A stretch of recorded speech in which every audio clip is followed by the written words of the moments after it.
Saya ingin sampaikan Bung Aiman bahwasanya kami bukanlah orang musyrik, bukan percaya kepada pocong, tapi percaya kepada Allah.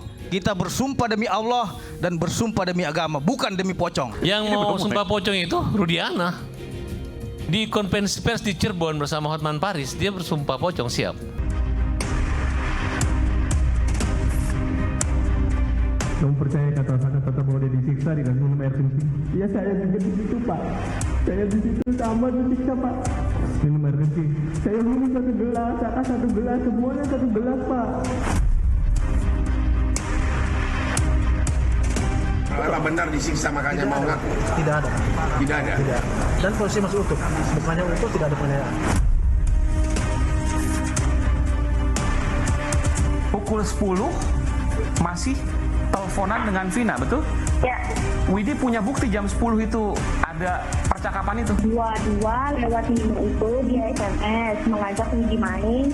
Widi nolak, dikarenakan dibahas sama pacarnya Widi. Selang beberapa detik, terus dia nelpon biasa. Sepatutnya otoritas penegakan hukum membuka kembali rincian komunikasi elektronik kedua korban dan rincian komunikasi elektronik para tersangka.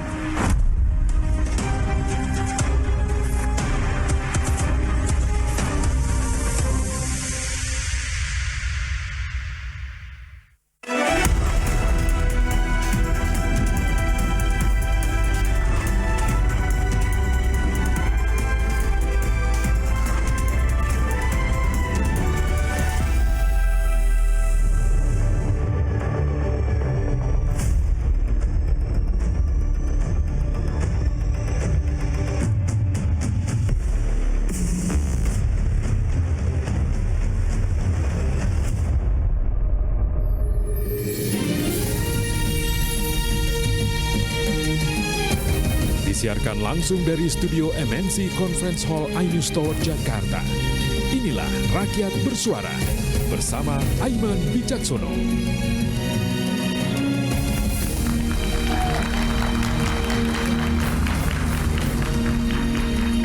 Selamat malam. Sers mengatakan bahwa episode ini adalah episode terakhir. Kita memainkan topik kasus Eki dan Vina. Setidaknya dalam beberapa waktu ke depan.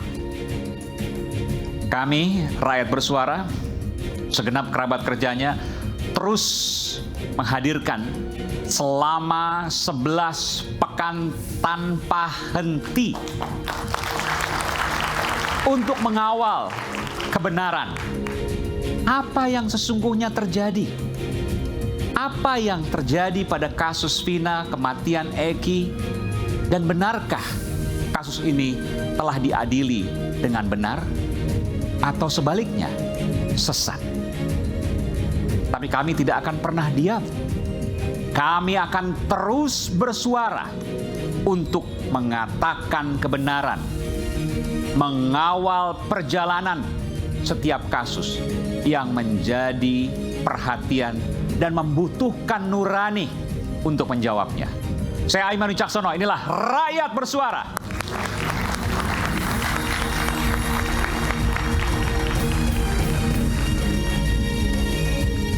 Dan saya akan kembali mengundang panggung Rakyat Bersuara, Kepala Badan Reserse Kriminal Polri 2008-2009, Komisaris Jenderal Polisi Purnawirawan Susno Duaji. Pak Susno, selamat malam. Selamat malam, Pak. Luar biasa, belajar dari Pak Susno. Pak Susno mungkin ini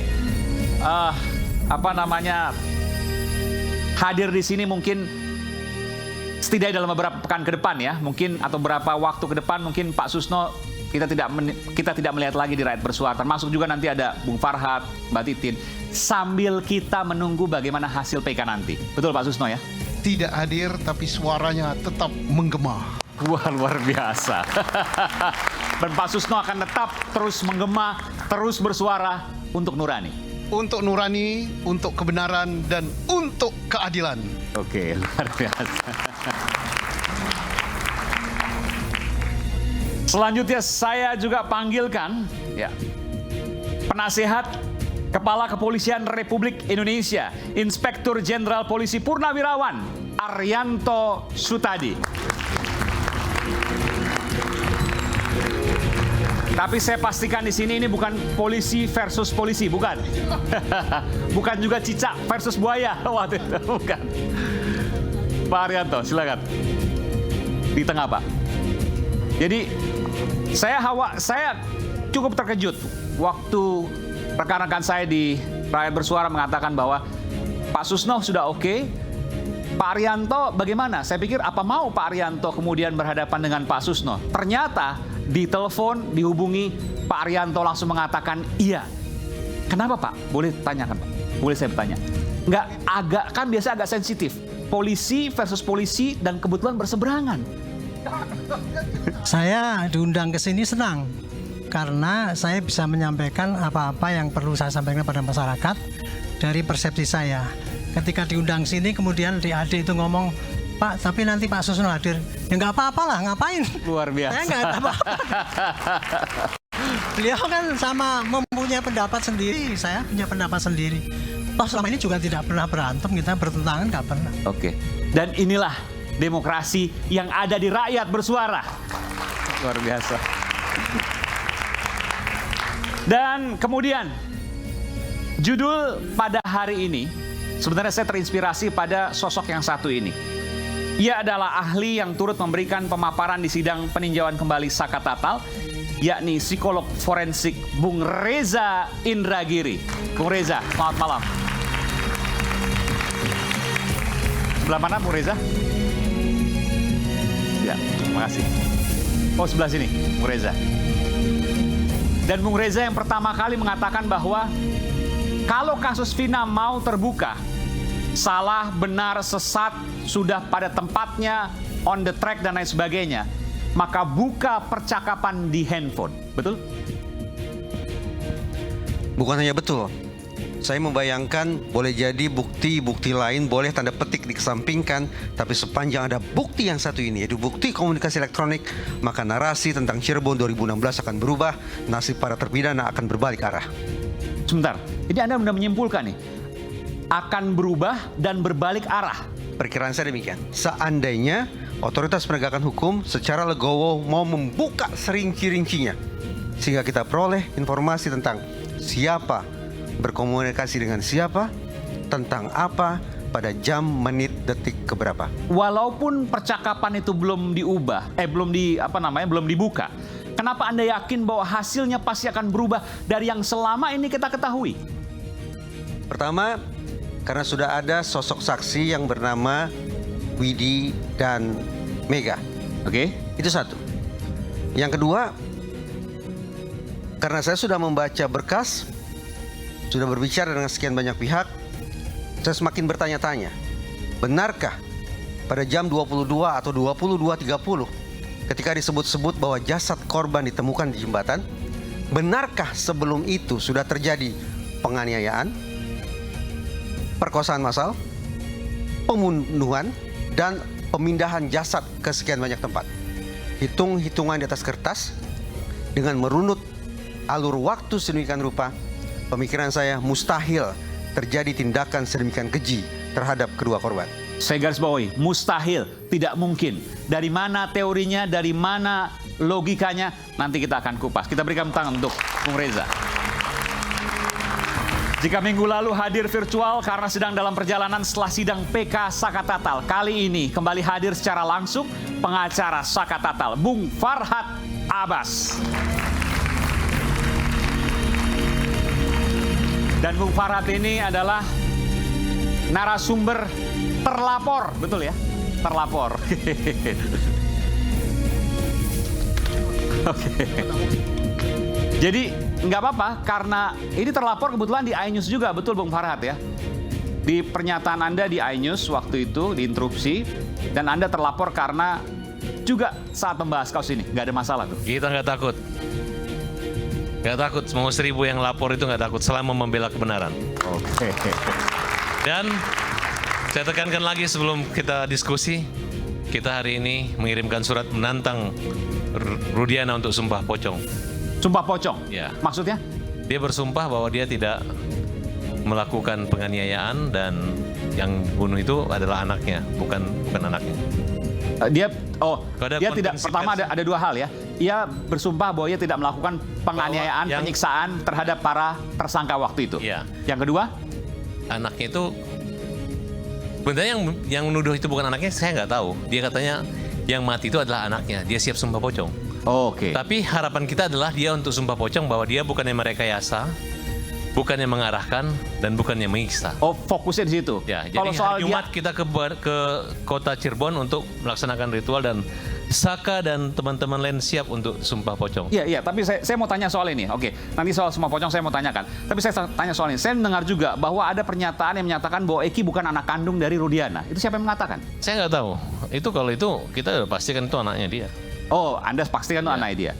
Dan sumpah pocongnya itu terkait dengan bahwa dia tidak melakukan penganiayaan, penyiksaan maupun rekayasa dalam kasus ini. Harusnya begitu. Dan Anda meyakini bahwa Rudiana melakukan itu? Rudiana tidak akan berani sumpah pocong. Dia hanya gertak aja. Karena? Ya karena memang apa yang disaksikan oleh korban-korban terpidana dan saksi-saksi lainnya, bahwa Rudiana lah yang mengarahkan dan Rudiana lah yang menyiksanya. Dan sumpah pocong setahu saya itu ada diatur di KUHP baru, betul ya? Wah, itu Sebagai hukum adat maksud saya. dari dulu udah ada sumpah. Jadi namanya ya sumpah itu ya itu merupakan satu keyakinan hakim aja untuk menerima. Dan Anda kalau seandainya memang seperti itu, nanti kebetulan ada pengacara dari Pak Rudiana, ada Bung Pitra di sini, nanti saya akan panggilkan. Sekalian dengan pengacara Rudiana juga ikut sumpah pocong juga sekalian. Oke. Bahwa mereka bukan punya niat untuk menutupi kan? Jadi sumpah pocong itu digunakan kain kafan seperti pocong begitu ya? Ya kalau ekstrimnya seperti itu, tapi menurut saya yang penting dia ke masjid dan dia bersumpah jika dia berbohong, kalau jangan diberi kesembuhan jika dia sakit, dan jangan diberi kehidupan kalau hidupnya hanya berbohong saja. Dan Anda meyakini bahwa Rudiana tidak akan berani soal itu? Tidak akan berani. Oke, baik. Nanti kita akan buktikan soal pernyataan Anda. Kemudian pengacara 6 terpidana kasus pembunuhan Vina dan Eki, Bung Jutek Bongso. Oke. Terima kasih, Jutek. Sebelah sini. 6 terpidana, ya. Ini juga akan melakukan PK juga. Ada rencana nanti. Ya, dalam waktu dekat. Oke. Ya, mudah-mudahan minggu depan kami sudah daftarkan PK itu. Oh ya, langsung? Iya. Padahal belum tahu ini hasilnya apa. Kami sudah mengumpulkan 3 alat bukti novum, kehilafan hakim, dan juga hal yang saling bertentangan di dalam putusan. 3-tiganya kami dapatkan. Ini luar biasa. Tanpa menunggu keputusan MA, Mahkamah Agung, atas PK Saka Tatal, 6 terpidana kasus Vina yakin bahwa akan mengajukan PK dan akan menang. Yakin?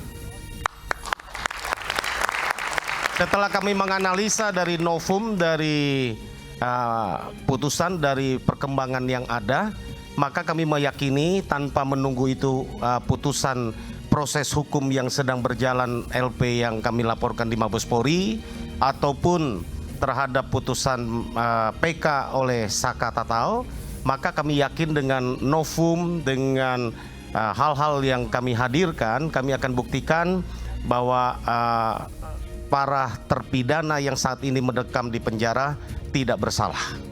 6 orang ya?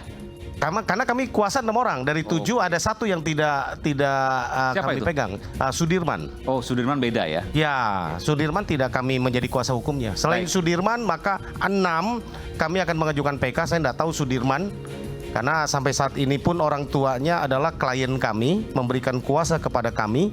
Tapi sampai hari ini, detik saya duduk di sini, saya pun sebagai kuasa dari orang tuanya untuk bertemu dengan Sudirman, sampai hari ini kami belum dapat bertemu. Baik, baik. Kita tunggu nanti PK-nya, pengajuannya pekan depan ya. Harinya belum tahu. Belum tahu. Oke, kita tunggu nanti. Ya, terima kasih. Baik. Kemudian last but not least, pengacara Inspektur 1 Polisi Rudiana dan juga AEP, Bung Pitra Romadoni. Saya terkesima dengan mawarnya Bung Pitra. Boleh diceritakan apa arti mawar Anda? luar biasa ini. Mutar luar biasa ini. Oh, silakan pakai mic Bung Pitra. Jadi ceritakan dulu soal mawarnya itu, mawar merah. Bung Aiman, mawar merah ini adalah lambang keteguhan hati. Oke. Sekali kita membela orang, selamanya akan kita bela. Yang dibela bukan tentang kebenaran ataupun kesalahan, tapi hak-hak dia untuk mendapatkan hukum yang adil dan mempunyai kepastian hukum yang sesuai dengan ketentuan hukum kita. Anda adalah pengacara dari Ibtu Rudiana, betul ya? Dan tadi disampaikan, Ibtu Rudiana tidak akan berani sumpah pocong untuk mengatakan bahwa dia tidak melakukan penyiksaan terhadap para tersangka pada 2016 lalu. Dan dia juga tidak melakukan cawe-cawe, tidak melakukan rekayasa terkait dengan kasus ini. Bung Farhad mengatakan nggak akan berani. Bayangan saya karena kesannya adalah bahwa Pak Ibtu Rudiana melakukan apa yang disampaikan tadi. Bagaimana tanggapan Anda? Saya ingin sampaikan Bung Aiman, bahwasanya kami bukanlah orang musyrik, bukan percaya kepada pocong, tapi percaya kepada Allah. Kita bersumpah demi Allah dan bersumpah demi agama, bukan demi pocong. Seperti itu. Itu jawaban saya. Oh, maaf Bang Iman. Yang mau sumpah pocong itu Rudiana. Di konferensi pers di Cirebon bersama Hotman Paris, dia bersumpah pocong, siap. Jadi kita tantang, kita kirim surat resmi untuk melaksanakan niat dan jadi jangan Rudiana mau sumpah pocong terus pengacaranya saya sudah bilang itu pocong, sampaikan terkait dengan sumpah pocong itu tidak ada. Yang ada sumpah demi Allah, itu yang ada. Dan di pengadilan juga tidak ada sumpah pocong, tapi sumpah berdasarkan keyakinan dia. Agama Kristen sesuai dengan agama Kristen, agama Islam sesuai dengan agama Kristen di bawah Al-Quran. Seperti itu. Jadi kalau dibilang sumpah pocong, itu saya bilang klien saya no. Seperti itu. Jadi sudah dikoreksi maksudnya. Takut untuk, ya, takut. Untuk agama, untuk agama. Udah takut itu. Bukan takut, untuk agama dan demi Allah, ya beliau bersedia saja. Oke. Dan itu ya disampaikan di muka persidangan, bukan untuk trial beda. Dan apa yang ditudingan tadi bahwa Rudiana melakukan penyiksaan, Rudiana melakukan rekayasa dalam kasus ini, semuanya itu bohong. Iya. Itu bohong. Ya. Oke, baik. Nanti kita akan buktikan apa yang kemudian disampaikan, bagaimana kemudian data-data yang bisa disampaikan. Ada juga Bu Titin di sini. Selamat malam Bu Titin. Ada juga Saka. Selamat malam Saka. Terima kasih telah hadir Rakyat Bersuara.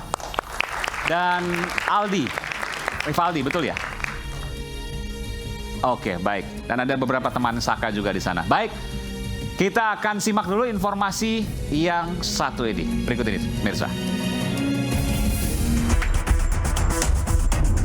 Sidang peninjauan kembali Saka Tatal di Pengadilan Negeri Jawa Barat rampung. 9 saksi dan 7 ahli telah memberikan kesaksian dan pemaparan. Saat bersaksi, Rivaldi, sepupu Saka menyatakan dirinya bersama terpidana lain disiksa oleh anggota polisi termasuk ayah Eki, Ibtu Rudiana. Percaya kata Saka Tatal bahwa dia disiksa dikasih minum air kencing. Iya saya juga di situ Pak. Saya di situ sama disiksa Pak. Minum air kencing. Saya minum 1 gelas, Saka 1 gelas, semuanya 1 gelas Pak. Namun Ibtu Rudiana membantah pernyataan bahwa dirinya menyiksa para terpidana saat pemeriksaan. Disiksa Pak? Tidak ada Pak. Karena Itu katanya disiksa, digoreng atau diapa? Saya menyerahkan ke reskrim, posisi masih itu dan kami foto Pak. Ada dokumentasi. Bisa saya proses. Para pelakunya ini loh. Para pelaku benar disiksa makanya mau ngaku? Tidak ada. Tidak ada? Tidak. Dan posisi masih utuh. Bukannya utuh, tidak ada penganiayaan. Kesaksian lain, 2 teman Vina, yakni Mega dan Widya, mengaku masih berkomunikasi dengan Vina di jam 10 malam di malam kejadian. Pukul 10 masih teleponan dengan Vina, betul? Ya. Pukul 2 lewat berapa? 5-an. Pukul 22, sekitar pukul 22 lewat 5, ajak main. Setelah itu kaget dong.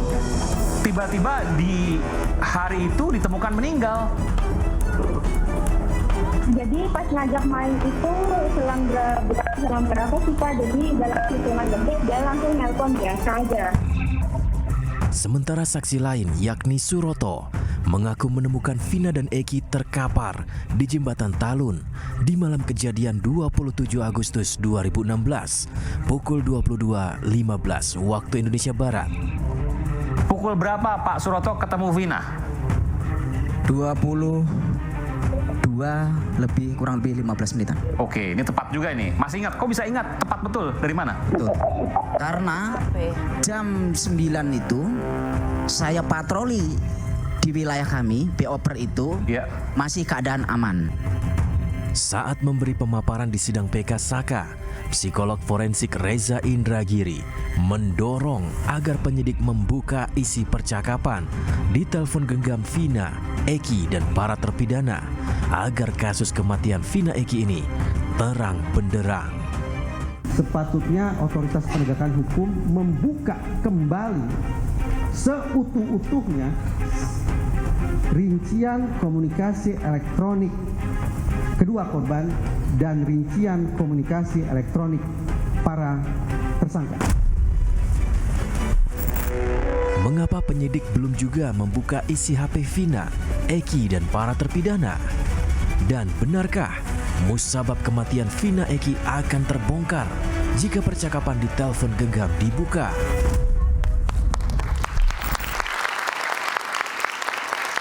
Ini adalah episode terakhir sebelum nanti beberapa waktu ke depan kita tidak akan membahas final lagi. Tapi hari ini adalah hari yang terlengkap karena juga semua hadir di sini termasuk juga Saka Tatal, Bu Titin juga. Tapi saya ingin jeda terlebih dahulu. Isu hangat kadang bikin penat apalagi kalau kita tidak bisa mencerna dengan cermat. Jangan lupa secangkir kopi hangat yang nikmat untuk menemani kebersamaan dalam program Rakyat Bersuara bersama saya Aiman Wicaksono. Kita akan segera kembali.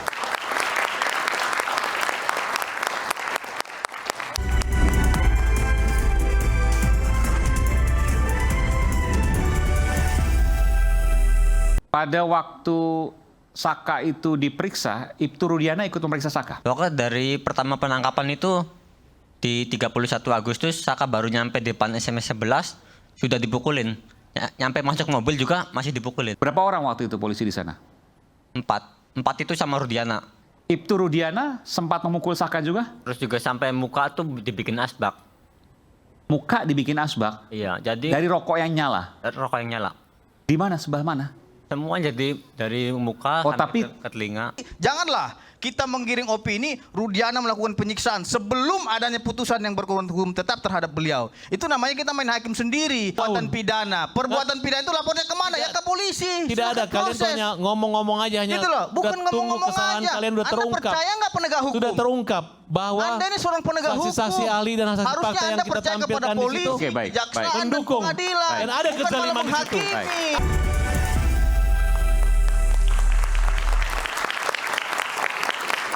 Di hadapan saya ada Bu Titin dan Saka. Saya mau ke Saka dulu sebentar. Boleh pakai mikrofon Saka ya. Saka sudah selesai semua di PN ya. Sekarang berkasnya semua dilempar ke Mahkamah Agung. Apa yang ada di benak Saka saat ini? Ya, lebih dekat boleh? Iya, lebih dekat. Jadi harapan Saka ya, ini kan sidang sudah selesai. Tinggal menunggu keputusan. Jadi harapan Saka ini sesuai apa yang Saka harapkan. Saka yakin apa yang nanti diputuskan oleh Hakim Agung di Mahkamah Agung sesuai dengan harapan Saka? Insya Allah Saka yakin. Kenapa Saka yakin? Karena Saka sendiri yang menjalani. Jadi Saka tahu betul bahwa Saka itu ada di mana, dengan siapa, di tahun 2016, 27 Agustus. 2016, 27 Agustus. Oke. Dan Saka terus mengawal. Sudah ada informasi misalnya kapan akan diputuskan atau proyeksinya berapa minggu ke depan dan lain sebagainya. Saka sempat bertanya soal itu? Jadi kalau itu Saka nggak pernah nanya. Baik. Saya mau tanya pada Saka. Pada waktu Saka itu diperiksa, Ibtu Rudiana ikut memeriksa Saka? Kalau itu Saka lupa. Pokoknya dari pertama penangkapan itu di 31 Agustus Saka baru nyampe di depan SMS 11 sudah dipukulin. Nyampe masuk mobil juga masih dipukulin. Oh, itu sedang ada semacam rekonstruksi begitu? Jadi pas penangkapan. Oh, pas penangkapan. Kok diajak di SMP 11? Jadi waktu itu kan Saka kan disuruh ngisi bensin. motornya kan minta dianterin ke Eka Sandi. Pas mau dianterin, Eka Sandi sama teman-temannya ditangkap. Berapa orang waktu itu polisi di sana? 4 itu sama Rudiana. Oh waktu itu Saka akhirnya ingat itu ada Rudiana. Ibtu Rudiana sempat memukul Saka juga? Kalau itu Saka nggak tahu. Karena? Nggak ngeliat. Jadi mukulnya, kan waktu itu Saka katanya dengan dipukul? Nggak ingat. Nggak ingat? Nggak ingat. Bu Titin mungkin bisa tambahkan. Sebenarnya tadi mau tanyakan, kan ini kaitan saya mau tanyakan ke Sumpah Pocong, nanti kan saya akan bisa tanyakan ke kedua belah pihak. Apa sih peran Ibtu Rudiana? Sebetulnya kalau misalnya saya kan mendengar pengakuan itu sulit Mas waktu di 2016. Saka tuh waktu di sidang 2016 pandangannya kosong Mas. Pandangan kosong? Ya, pandangan kosong. Jadi seperti dia tuh apa yang terjadi pada dia nggak ngerti. Dia masih kecil Mas, 15 tahun. Iya. Usia SMP kelas 9 lah mungkin sekarang ya. Iya nggak ngerti, tapi memang waktu itu penampilannya kan, Saka kan kuli bangunan dari umur 15. Karena apa? Saka itu ditinggal oleh ayahnya dari kecil. Jadi Saka tidak tahu ayahnya, dia ngelihat perjuangan ibunya. Ibunya itu cuma buruh cuci. Nah, dia tuh nggak mau sekolah karena pengen ngebantu ibunya. Jadi dia anak paling kecil, dia yang paling tahu bagaimana ibunya ketika pulang kerja. Di sana kan kalau buruh cuci di tahun itu cuma 15.000 Mas. Jadi dia yang paling 15.000 per hari? Per hari. Kerja seharian? Ya, di tahun 2016 gitu. Jadi Saka tuh memutuskan dia tidak sekolah karena dia tahu 2 kakaknya sekolah. Ibunya cuma buruh cuci. Itu 30.000 tuh udah paling gede banget. Makanya dia waktu itu mutusin kerja jadi kuli bangunan. Waktu kejadian itu dia sebetulnya sampai dia keluar kota. Karena kalau keluar kota kan upahnya lebih besar daripada di Cirebon. Dia tuh keluar kota, kemudian dia baru pulang waktu itu. Dia baru pulang karena usia 15 tahun, tapi pergaulannya dia pekerjaan orang dewasa, penampilannya memang seperti itu. Ngangkut batu, ngangkut semen dan lain sebagainya. 15 tahun tuh kelas 3 SMP, kelas 9 itu. Penampilannya tuh seperti itu. Jadi dia rambutnya gondrong karena kan pergaulannya dengan orang dewasa. Pakai baju robek-robek gitu. Terus dia pakai anting.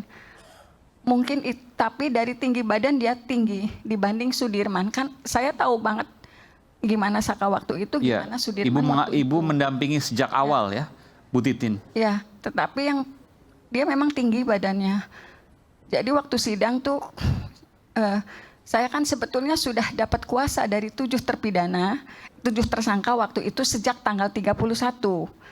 Jadi surat itu saya terima dari orang tuanya ketika ditangkap, mereka pada malam hari datang ke rumah saya. Gitu, datang ke kantor gitu. Kemudian tanggal 3. Termasuk Pak Rudiana, Bu Titin?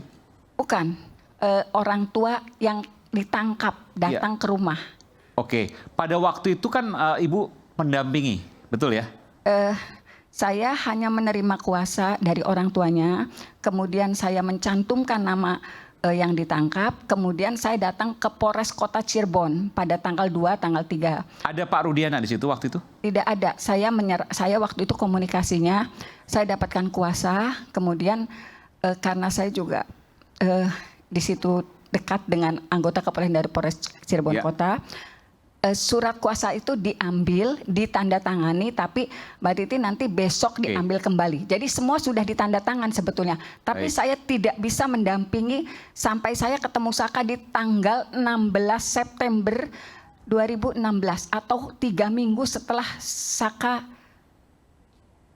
ditangkap dan kondisinya waktu itu masih kelihatan luka, tapi dia nggak bisa komunikasi. Kenapa nggak bisa komunikasi? Ya mungkin dia syok Mas, dia 15 tahun, tiba-tiba ditangkap, dipukulin, dia juga sendiri, informasi. Trauma berat waktu itu? Karena gini, informasi matanya di staples. Matanya? Matanya di staples. Matanya di kelopak matanya? Ya, kelopak matanya di staples. Bentar, matanya di staples? Dulu, iya. Ini baru lagi, belum pernah saya dengar. Jadi banyak yang lupa. Mata di staples, jari didudukan kaki kursi lalu didudukan kursinya? Iya. Jadi mata cetek gitu, masuk ke dalam besinya itu? Jadi nggak nyampe tembus juga. Terus juga sampai muka tuh dibikin asbak. Muka dibikin asbak? Iya, jadi... Dari rokok yang nyala? Dari rokok yang nyala. Di mana, sebelah mana? Semua jadi dari muka tapi ke telinga. Harusnya kan bekas, tapi nggak bekas saya lihat. Udah lama sembuh. Tapi harusnya, maksudnya begini, itu melepuh waktu itu? Melepuh. Di sebelah mana? Kalau itu nyampe di telinga-telinga, sampai di sini mata. Iya, harusnya kan ada bekasnya. Saya tidak melihat ada bekas tapi. Yang terakhir kan di sebelah sini nih. Bekasnya cuma kan cekong, beda. Oh, itu ada titik begitu? Iya. Oke. Tapi abunya disebar di muka. Dikusek di muka, bukan di matanya. Ini ada beberapa legok, itu juga termasuk. Oke. Kalau yang staples bagaimana? Ya, kalau staples kan kalau saya nggak inget. Saking banyaknya bentuk dari siksaan. Iya. Cuman kami di Cirebon kan mendengar informasi itu, tapi kan kita susah buktikan, Mas. Karena saya juga dari tanggal 31, 2, 3 sudah terima surat kuasa, tapi saya baru ketemu Saka tanggal 16 September 2016. Dan sepanjang itu, Bu Titin tidak pernah menemukan sosok Ibtu Rudiana? Tidak pernah, kecuali di sidang pertama. Oke, baik. Saya ke Bung Farhat. Artinya Ibtu Rudiana ikut menyiksa, ikut mengarahkan dan lain sebagainya. Bu Titin mengawal dari awal, nggak pernah ketemu Ibtu Rudiana. Ya kan, proses kejadian kematian tanggal 27 Agustus, kemudian 3 hari kemudian Rudiana ke Polsek dan melihat katanya motornya nggak rusak. Kemudian dia melakukan penyisiran, ketemulah Aib dan Dede. Makanya di TV kita lihat Rudiana mengatakan, kamu yakin pembunuhnya? Mereka, iya saya yakin setelah mendengar keterangan Dede dan Aib. Ya. Langsung ditangkap pada tanggal 31 tersebut. Waktu mereka kan ini anak-anak ini tiap malam nongkrong di situ. 28, 29, 30, 31 nongkrong. Nah, karena informasinya tanggal 31 nongkrong lagi, akhirnya ditangkaplah mereka. Nah, disitulah mulai penyiksaan intimidasi. Dan sejak ditangkap tanggal 31 sampai 16 September 2016 itu tidak pernah Ibu Titin sebagai kuasa hukum mendampingi mereka. Nah, jadi disitulah Anda menduga Ibtu Rudiana berperan banyak di situ. Ya, karena pada saat penangkapan hari kedua atau ketiga itu langsung dilimpah sama Polda. Jadi peran Rudiana situ sudah tidak ada lagi. Dia hanya penangkapan, penyiksaannya di situ dan pengarahan. Dan terbukti bahwa keterangan Liga Akbar, Teguh dan Dede yang mengarahkan perjawaban segala macam dan menghadirkan saksi palsu, saksi bohong itu adalah Rudiana. Itu yang kita tantang tuh Pak Pocong. Anda jangan menuduh orang, itu namanya menuduh. Ini pengakuan itu. di pengadilan. Jadi saya ingatkan saudara. Pengakuan di pengadilan, bukan kita tuduh ya. Ini makanya nonton sidang. Saya ingatkan itu. Silahkan, kan sudah melaporkan. Saya ingatkan saudara. Kamu nggak perlu ngingatin saya. Bukan, artinya karena kita ini nggak di pengadilan. Boleh menuduh sebelum adanya nggak boleh, putusan yang ini telah kesaksian di pengadilan. Saksian siapa? Sebentar. Saksian siapa? Liga Akbar. Kemudian kesaksian Teguh. Kemudian kesaksian daripada Dede di depan Pradi. Dan menyebut Ibtu Rudiana. Jelas menyebut nama Rudiana. Jadi nggak bisa kita yang menuduh, itu sudah fakta di pengadilan. Walaupun orang menyebut sebelum adanya putusan yang berkekuatan hukum tetap terhadap seseorang itu diadili, tidak boleh kita menuduh sesuatu. Itu teori, pada intinya bukan namanya masalah teori, itu moral justice telah berlaku di negeri ini. Ingat, dan masyarakat menyaksikan begitu biadabnya penyidikan saat itu, sehingga kita menunggu keputusan keadil dari Mahkamah Jangan asal menuduh Agung. orang. Kalau memang dia melakukan itu silahkan laporkan. Kamu hanya bisa berteriak begitu. Teriakanmu itu tidak berkualitas. Tidak berkualitas. Kalau seandainya dan memang kesaksian di pengadilan. Begini Bung Aiman. Saya mau tanya, kalau seandainya memang melakukan seperti itu, laporkan. Itu jelas itu. Bisa dilaporkan. Kalau memang ada pelanggaran yang dilakukan oleh klien kami, silakan lakukan sesuai dengan proses hukum. Jangan menghakimi seseorang, jangan mengadili seseorang, gitu loh. Beliau ini kan sudah pernah diperiksa oleh tim asistensi dan sudah 6 kali juga diperiksa oleh tim asistensi. Dan melalui Pak Sandi di Pisumas Mabes Polri mengatakan tidak ada pelanggaran SOP yang beliau lakukan. Dan perkara ini juga kan sudah dilaporkan oleh rekan dari Jutek Bongso. Dan sampai saat ini belum ada putusan yang berkekuatan hukum tetap bahwasanya yang bersangkutan melakukan penyiksaan. Jadi janganlah kita menggiring opini Rudiana melakukan penyiksaan sebelum adanya putusan yang berkekuatan hukum tetap terhadap beliau. Itu namanya kita main hakim sendiri. Kita ini mau percaya pengadilan atau percaya asumsi-asumsi seperti itu. Tidak boleh. Kita harus menghargai orang. Tapi sebenarnya jangan diarahkan ke situ. Ketika ini kan baru terkuak, baru terungkap ada yang mencabut, baru di pengadilan. Kuak yang mana? Pertanyaannya kan belum saksi-saksi yang mengaku nanti kalau dan memang merasa ada nanti nggak jelas masalah bilang oh saya dipukul masalah itu nanti putusan pengadilan nomor 2 yang jelas saksi bisa, itu Farhan. sudah mencabut resmi di Silakan pengadilan proses kalau dan memang sudah ada menyatakan ini gitu merupakan kenyataan baru dia dan mereka sama mengarahkan dia. Apalagi mau nunggu sidang lagi, sedangkan mereka terus dihukum seumur hidup. Yang namanya penganiayaan itu adalah perbuatan pidana. Perbuatan pidana itu lapornya kemana? Ya ke polisi. Tidak ada, kalian hanya ngomong-ngomong aja hanya. Gitu loh, bukan ngomong-ngomong kesalahan aja. kalian udah terungkap. Anda percaya nggak penegak hukum? Sudah terungkap bahwa Anda ini seorang penegak hukum. saksi-saksi ahli dan saksi harusnya fakta yang Anda kita percaya kepada tampilkan di polisi, situ kejaksaan, mendukung dan pengadilan. dan ada kezaliman di situ. Ada. Saya ke Pak Arianto. Seperti itu. Pak Arianto. Itu nggak namanya nggak fair. Iya, Pak Arianto, Anda sempat mengatakan Anda meyakini bahwa Ibtu Rudiana itu saya harus tanyakan dulu, Ibtu Rudiana tidak melakukan apa yang kemudian dituduhkan. Sehingga Anda meyakini ketika Ibtu Rudiana diminta untuk sumpah pocong pun, maka ia pasti akan melakukannya atau berani setidaknya. Betul demikian, Pak? Enggak, jadi gini. Sejak pertama ya saya masuk ini, membahas ini. Iya. Itu kan judulnya kan dulu suatu perkara yang sudah diputus inkrah ya. Tetapi kemudian para terpidananya itu merasa diadili dengan tidak adil ya gitu. Dengan cara yang tidak benar, dengan pengadilan yang sesat dan sebagainya, dan kemudian kepada tuduhan bahwa itu bukan kasus pembunuhan yang seperti yang divonis itu, tapi itu adalah kasus yang direkayasa oleh Rudiana, gitu kan? Kira-kira begitu kan? Jadi di mata saya dulu waktu itu karena secara teoritis ya, kalau penyidikan itu sudah sampai kepada jaksa, berarti tugas polisi itu selesai. Okay. Kalau itu diamini oleh hakim, diputus dengan berat, itu berarti tugas ini sempurna. Itu secara teoritis kayak gitu. Apalagi 3 tahap pengadilan. Ya, itu secara teoritis gitu. Tapi kemudian kan itu jadi terbalik setelah 8 tahun kemudian ada film itu kan. Ada film kemudian ada apa-apa pernyataan-pernyataan kesaksian yang mencabut dan sebagainya. Sekarang berbalik gitu bahwa itu tidak benar semua. Tapi sayangnya kemudian tuduhannya kepada Rudiana itu gitu loh. Saya waktu itu menentang gini ya, nggak percaya. Seorang Aibtu itu nggak akan mungkin dia bisa mengendalikan kasus mulai dari Polsek kemudian sampai Polres. Sakti banget gitu kan? Kok sakti sekali gitu terus. Kemudian ada lagi tuduhan-tuduhan bahwa karena dia terlibat narkoba dan sebagainya kan gitu kan. Jadi seperti itu saya pikir. Tapi saya harus tanyakan juga, saya harus adil juga Pak begini. Oke, tidak bisa melakukan, tapi membiarkan ia masuk ke dalam kasus dan kemudian melakukan katakanlah sesuatu gitu dalam kasus itu. Karena anaknya ini kemudian menjadi jiwa katakanlah ya misalnya bahwa ya ini kan anaknya teman saya, ya silahkan kalau dia masuk. Mungkin nggak seperti itu Pak? Itu dugaan umum pasti seperti itu kan.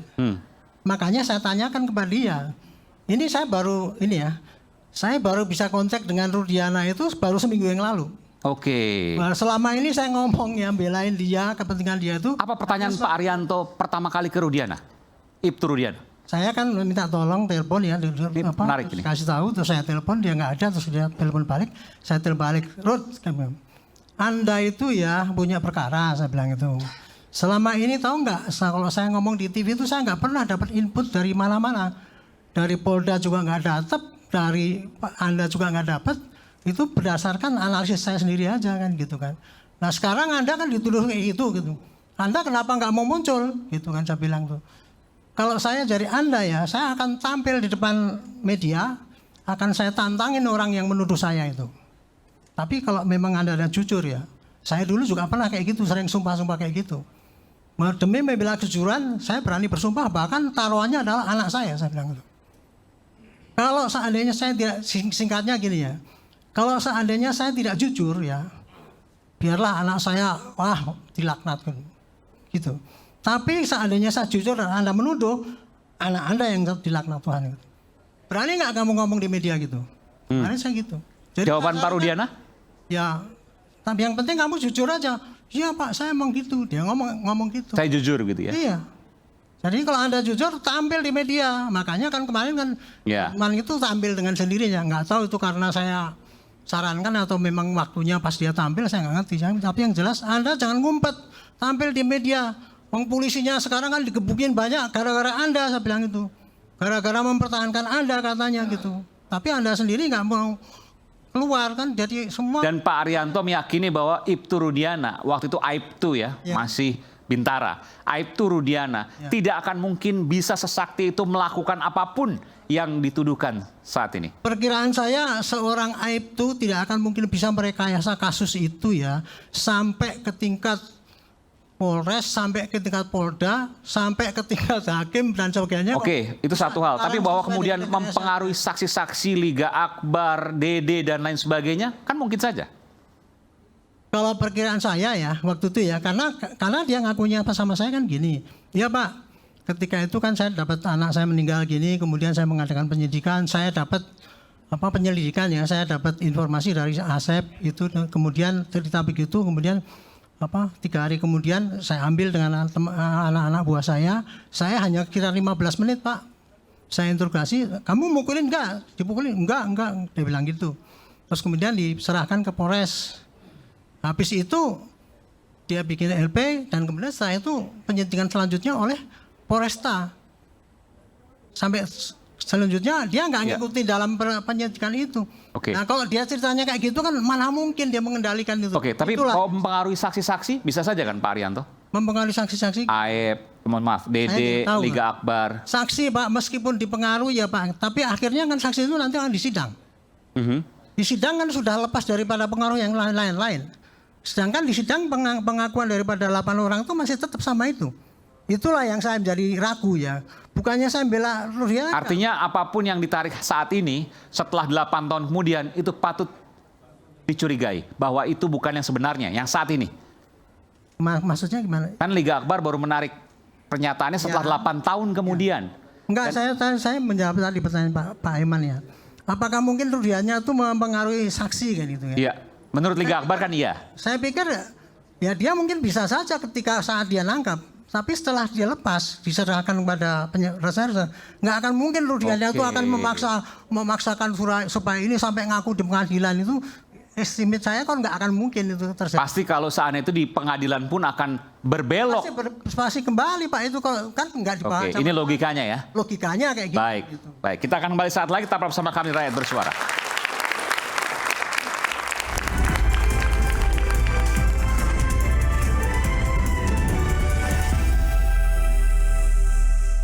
Karena sudah ada putusan pengadilan. Yang artinya itu bohong.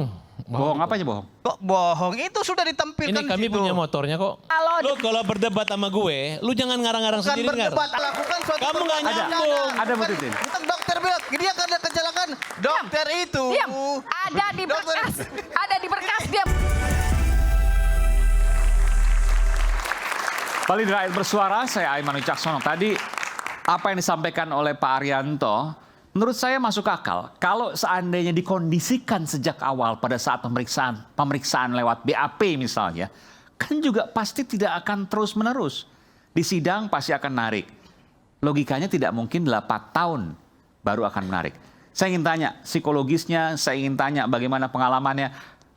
Kabareskrim Polri 2008-2009, Komisaris Jenderal Polisi Purnawirawan Susno Duaji. Benarkah demikian?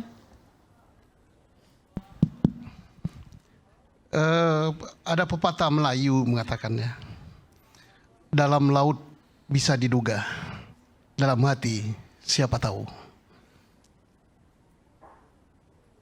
Berdirinya suatu bangunan diawali daripada kerikil, bahkan lebih kecil dari kerikil, tapi pasir. Pasir itulah yang membuat gedung bisa menjadi lantai 120, bahkan di Burj Khalifa dia hampir setengah kilometer tingginya ke atas. Itu karena pasir. Nah, sama dengan peristiwa ini. Kita nggak tahu dalam hati Rudiana. Kita hanya menerka-menerka. Kita berasumsi. Ya sebaiknya kita tidak berasumsi, tapi kita lihat fakta saja. Nah, fakta ini mengatakan begitu, disiksa, mengatakan diarahkan, mengatakan disiksa, diarahkan. Jangan dipercaya dulu, tapi dialah yang merasakan. Nah, timbul pertanyaan, apakah Saka bohong? Apakah Liga Akbar yang bohong? Apakah Aib yang bohong? Apakah Dede yang bohong? Kita tidak bisa menilainya itu. Faktanya itu. Saya katakan tadi, dalam laut bisa diduga, dalam hati siapa tahu. Fakta yang kita lihat adalah berita acara. BAP kita bisa lihat bahwa tidak ada bantahan, yang membuat laporan polisi itu adalah Rudiana. Dan dia tahu karena dia polisi bahwa masih ada BAP satu lagi yang belum dicabut dan masih hidup. Laporan polisi satu lagi, yaitu di satuan yang lain di Polres Cirebon Kabupaten, yaitu laporan polisi tentang kecelakaan lalu lintas. Laka lantas, ya. Yang tuntas pemeriksaannya. Oh, sudah tuntas? Tuntas kan, karena tidak ada yang bertanggung jawab. Mengapa tidak ada yang bertanggung jawab? Karena itu kecelakaan lalu lintas tunggal. Tunggal, oke. Sehingga karena kecelakaan lalu lintas tunggal tidak ada yang bertanggung jawab. Itu hasil penyidikan Polres Cirebon. Tentunya tidak sembarang mereka menentukan itu melalui gelar dan sebagainya, putusannya itu. Dan kasus yang di Polres Cirebon itu tidak pernah dilimpahkan ke Polres Kota, tidak pernah juga ditarik oleh Polda Jawa Barat. Dan wilayah hukum Polres Cirebon masih tetap itu. Kemudian kita hormati ini putusan. Nah, kemudian timbullah laporan polisi di Polres Kota Cirebon. Itu Rudiana yang buatnya, jelas itu. Jadi saya tidak bohong, kalau itu jelas bisa dilihat kan Rudiana. Yang persoalannya adalah apakah isi laporan itu benar apa tidak. Nah itu Rudiana yang bisa tahu. Oh, tapi kan begini Pak Susno, saya harus potong sebentar. Oke, pada tahap awal dianggap sebagai kecelakaan tunggal, tapi kemudian ditemukan bukti baru yang mengarah pada pembunuhan. Bagaimana? Tidak dianggap. Tapi memang betul kecelakaan tunggal sesuai dengan putusan Polres Cirebon ya, Kabupaten. Padahal kan kemudian ditemukan bukti baru yang kemudian disidangkan sampai pada tahap Mahkamah Agung. Untuk laporan polisi itu tidak ada bukti baru. Ini laporan polisi lain. Laporan polisi lain yang TKP-nya adalah wilayah Cirebon Kota. Ada dua laporan polisi? Ada dua laporan polisi. Nah di wilayah Cirebon Kota ini pembunuhan. Inilah yang dibuktikan. Nah, untuk membuktikan ini menjadi debatable. TKP-nya di mana? Kalau TKP-nya yang di Jembatan Layang itu adalah Polres Kabupaten. Jadi yang tadi kecelakaan tunggal tadi selesai sudah? Selesai. Tiba-tiba ada muncul? Ya kita hormati ada laporan baru. Wilayahnya Cirebon Kota. Beda Polres. Beda Polres. Beda Polda. Beda Polda. Beda juga kejadian. Mohon maaf, beda Polres, beda Polres. Polda sama. Iya, beda Polres ya. Satu Polres Kota, satu Polres Kabupaten. Ya, persoalannya berbeda. Yang di sini kecelakaan lalu lintas, yang di sini pembunuhan. Iya. Nah, pembunuhan ini timbul pertanyaan nanti TKP-nya yang mana? Nah, kalau TKP di belakang showroom, ya di situ ditemukan apa? Saya nggak akan jawab ditemukan apa, kita bisa tahu sendiri apa yang ditemukan. Kalau di SMP 11 ditemukan apa, ya silakan dijawab. Ya, tidak ada darah dan lain sebagainya, memang ada kejanggalan di situ. Bagaimana putusan pengadilan gitu? Kalau kita kembali ke putusan pengadilan adalah sudah mempunyai kekuatan hukum tetap. Oke, baik. Tetapi permasalahannya justru itu yang jadi masalah. Kalau itu tidak dipermasalahkan, maka kita tidak hadir di Rakyat Bersuara sampai dengan 11 pekan. Kan gitu. Nah, mana yang benar? Inilah kita tunggu putusan pengadilan. Baik, saya ke Bung Pitra. Bung Pitra, Anda mengatakan punya... Mas boleh menambahkan sedikit, Mas? Sedikit saja, Bu. Saya mau ke Bung Pitra nanti. Nanti saya berikan kesempatan. Kaitannya dengan Pak Susno. Oke, dikit saja, silakan. Ya. Jadi kalau betul ada dua laporan itu memang betul, Mas. Karena terkonfirmasi di sidang 2017 itu anggota yang melakukan oleh TKP kan disodorkan berkas di dalam berkas itu ada berkas Bu, biar Freddy dan ini. biar jelas TKP yang mana? TKP kecelakaan. Ya, TKP kecelakaan itu diperlihatkan kepada anggota Polres Sumber, Polres Kabupaten yang melakukan olah TKP. Pada saat itu anggota Polres Sumber mengatakan sketsa kecelakaan itu bukan dia yang bikin. Jadi sebetulnya anggota Polres Cirebon Kabupaten punya sketsa sendiri yang diperlihatkan di persidangan pembunuhan dan pemerkosaan tidak diakui oleh anggota Polres Sumber yang melakukan olah TKP kecelakaan. Itu memang terkonfirmasi di sidang 2017. Maksudnya gimana Bu? Jadi pada waktu dianggap sebagai kecelakaan kan diolah TKP. Ya. Itu tidak diakui di pengadilan. Berkas yang olah TKP kecelakaan tidak dilampirkan dalam berkas pembunuhan dan pemerkosaan. Bu, Ibu berputar-putar. Jadi waktu ngolah TKP Polres Kabupaten diolah TKP kecelakaan lalu lintas, ada sketnya. Sket ini tidak pernah diberikan kepada Polres Kota. Oke. Tahu-tahu di dalam sidang ada berkas masuk di situ adalah olah TKP kecelakaan dari Polres Sumber. Oke. Jadi ini ada penyusupan. Kok bisa? Begitu kan? Nah, jadi tidak usah panjang-panjang. Kok bisa gitu Pak Susno? Gimana ceritanya? Kok bisa seperti itu? Apa yang mungkin? Saya tidak tahu, tapi faktanya Ibu itu ngikut sidang ada seperti itu. Dan itu Ibu dapatkan faktanya dari Polres Kabupaten di Cirebon sana? Jadi, yang tidak pernah, saya tidak pernah menyalahkan kok, anggota menyatakan seperti itu. Polres anggota Polsek yang Sumber melakukan olah TKP kecelakaan lalu lintas ketika disodorkan gambar itu menyatakan bukan saya yang membuat sketsa itu. Oke, baik. Berarti dia punya sketsa sendiri yang olah TKP kecelakaan. Oke, baik.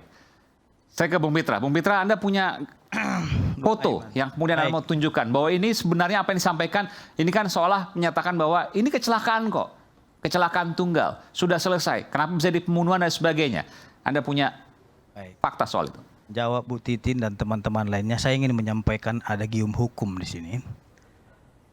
Dormiun aliguando leges nunguam moriuntur, yang artinya hukum terkadang tidur, tetapi hukum tidak akan pernah mati. Jadi walaupun selama ini tidur dan ada yang menggoreng opini ini kecelakaan, ya. Menggoreng opini Anda kata? Iya, menggoreng-goreng opini ini adalah kecelakaan sehingga bla bla bla, silahkan saja. Akan tetapi pada malam hari ini eksklusif saya kasih kepada Bung Aiman terkait dengan sepeda motor almarhum Eki dan helm almarhum Eki. Ini saya perlihatkan ini. Ya, Oke. Ini motor apa ini? Ini motor. Ini belum pernah ditampilkan sebelumnya ya? Belum pernah. Oke. Katanya kan tabrakan ke tiang itu, ke tiang lampu jalan. Ini motor Eki dan Vina waktu itu ya? Iya. Ini belum pernah ditampilkan sebelumnya? Belum pernah ditampilkan sama sekali nih. Oke. Jadi motor ini ya yang katanya itu kecelakaan. Kalau kita berpikir secara logika, kalau memang dia melakukan tubrukan ataupun tabrakan di lampu jalan itu, pasti ada yang pecah ini atau hancur. Di situ kita tidak lihat ada yang hancur atau pecah dari depannya. Di Kan gitu. spakbor agak bengkok sedikit ya? Iya, cuma itu aja. Oke. Jadi terus yang kedua, helmnya bisa dilihat. Helm, oke. Nah, itu helmnya masih ada kacanya itu. Terus ada tulisan di situ, Eki apa gitu. Ini helm Eki? Iya, Eki apa, itu yang dipakai di situ. Artinya apa? Kita berpikir logika sajalah. Dengan luka-luka yang begitu parah yang dialami oleh almarhum. Mohon maaf Bung Aiman, ini tangan kanannya ini patah dan ini jatuhnya luar biasa ke bawah, rosot. Terus rahang atas, rahang bawah itu patah. Giginya itu sudah bergeser. Patah. Patah. Okay. Patah juga. Terus ini tengkorak atasnya ini sudah lembek. Gitu loh, sudah lembek. Artinya ini lengan bahunya nih. Lengan baunya itu. Berarti kalau memang itu tabrakan, sudah kencang ini larinya itu. Sampai baunya ini patah ini ke bawah turun. Nah, tapi itu masih ada video-video, foto-foto lainnya yang kita punya bukti. Tapi saya tidak akan tampilkan itu karena itu untuk proses penyidikan. Artinya apa? Jangan terlalu dini kita menyimpulkan sesuatu hal kecelakaan. Karena sudah ada putusan pengadilan. Baik, yang artinya itu bohong. Bohong apanya bohong? Kok bohong? Itu sudah ditampilkan Ini kami di situ. punya motornya kok. Gitu loh. Gambar motornya ada, jelas. Ini mayatnya ada berapa gambar? Cacat. Nih. Itu di pengadilan ada. Apa yang mau Jadi ini disampaikan adalah di sini? novum kami. Harusnya kan jaksa membantah. Jaksa nggak pernah Ini membantah lihat novum nih, kita. sama motor yang Anda terdakwa mau juga sampaikan ada di sini nih. Motor, misal lecet, motor dulu. Lecet, ini lecet. Gitu loh. Ini lecet, ini darah, ini helm. Artinya Nanti bandingkan dengan kecelakaan yang ada. Saya akan menjelaskan kecelakaan itu luar biasa keterangan kali. ahli forensik Jadi, kami. Apa penyebab ini luka? masih Saya bisa serahkan. Tunggu dulu, ini masih kesempatan Ya, saya sebentar, untuk berbicara. Jangan Anda potong-potong karena saya tidak pernah memotong saudara karena saya menghargai saudara sebagai narasumber yang dihormati seperti itu.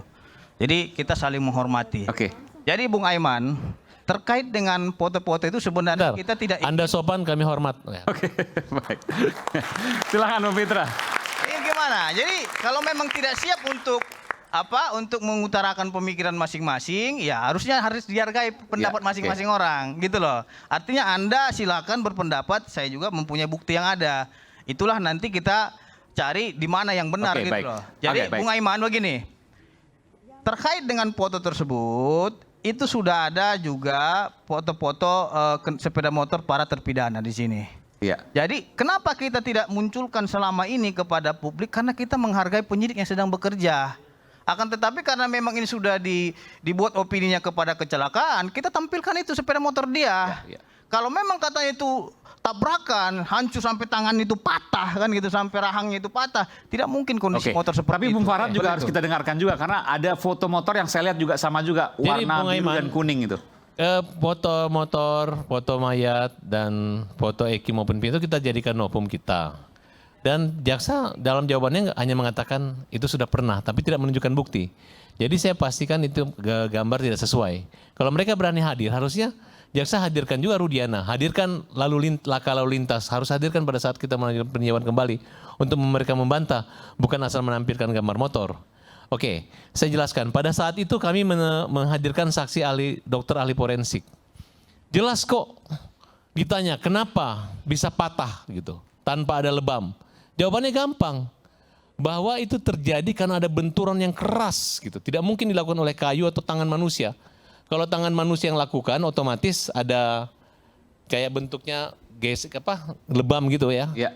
Nah, tapi karena cepat dia patah. Kenapa ada goresan? Ini gara-gara geseran karena. Tapi motornya kan nggak parah. Oh parah, motornya parah. Hanya lecet-lecet saya lihat. Lecet di mana Bu Titin yang gambar depan masih ada? Ya artinya Parah. kalau seandainya logikanya, saya paham maksudnya Bung Fitra. Kalau iya spakbornya itu pecah betul. Iya.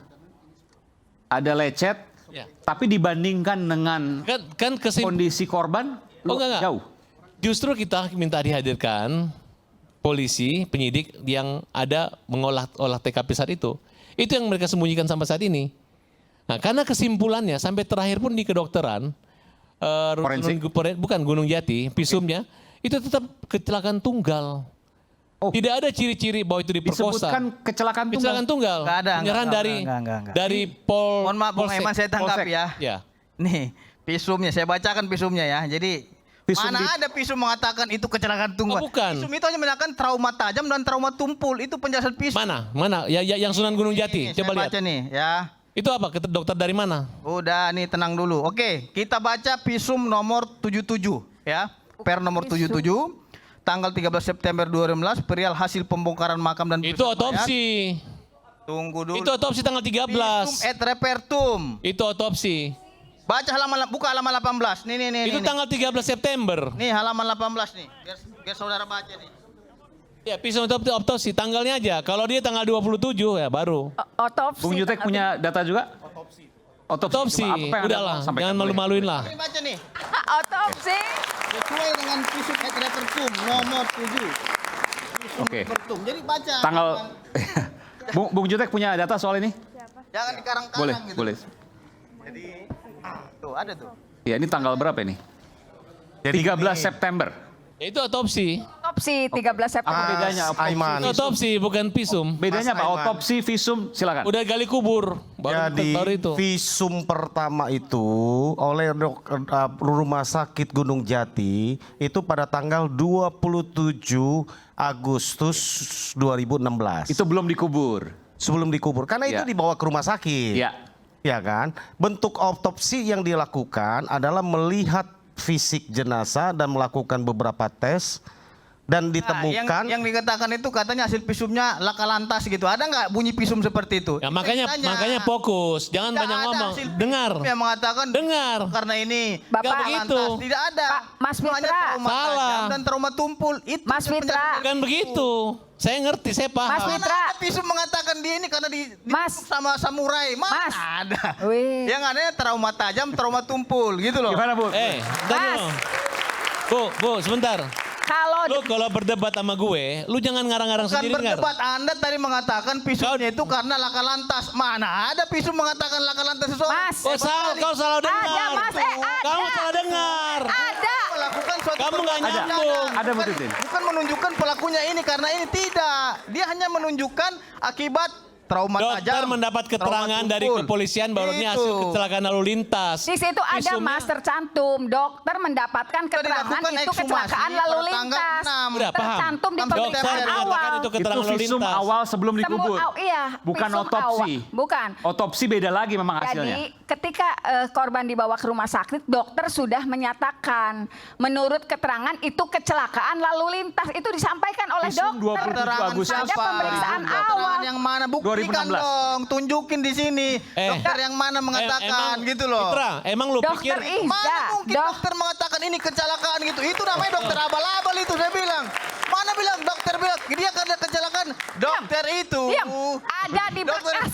Ada di berkas, diam. Ini bagaimana nih? Anda duduk. Aneh. Jangan Kok saya yang saya. tahu berkas. Ada di Anda berkas. karena perempuan aja ya. Kalau Nah, bukan saya perempuan, juga kalau maki-maki Anda. Duduk situ. Ada Anda di yang berkas. mendatangi saya di sini. Ada di berkas, Mas. Hey, Ada di berkas. Saya dokter yang tahu itu berkas. hanya menerangkan Ada di visum. berkas. Ada di Dokter itu berkas. bukan orang pelakunya. Dia bukan saksi fakta.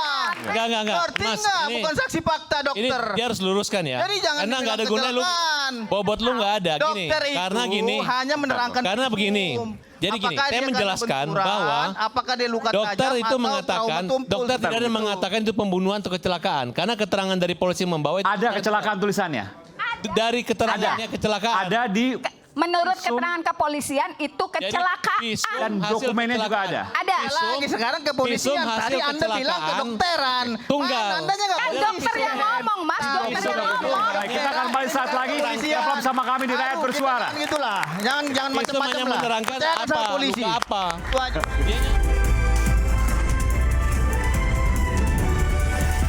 Dua jam aja saya tantang. Kenapa? Kalau menurut BAP kan dia menangkap dari pukul 16. Gawai para tersangka sekarang sudah terpidana plus gawainya Peggy Setiawan plus gawainya para DPO kalau ada dibuka.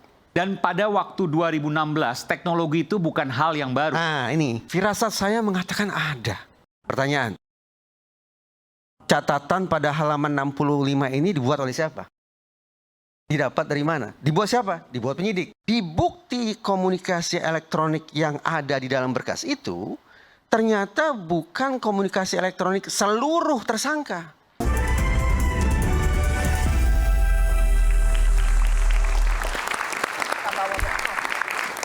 Ya, tadi perdebatannya cukup hangat, tapi sebenarnya saya belum masuk kepada inti permasalahan apa yang kita mau bahas hari ini tentang HP. Tadi saya terkejut mendengar Bung Reza mengatakan bahwa ketika HP dibongkar, maka kasus Vina dan Eki ini akan terbongkar. Dan hasilnya, menurut Bung Reza, akan berbeda dari apa yang diputuskan oleh hakim tahun 2016. Nanti kita akan dalami itu. Sebelum saya ke Bung Reza, saya ingin ke Bung Jutek dulu soal penarikan berkas. Apa yang Anda mau sampaikan di situ, Bung Jutek?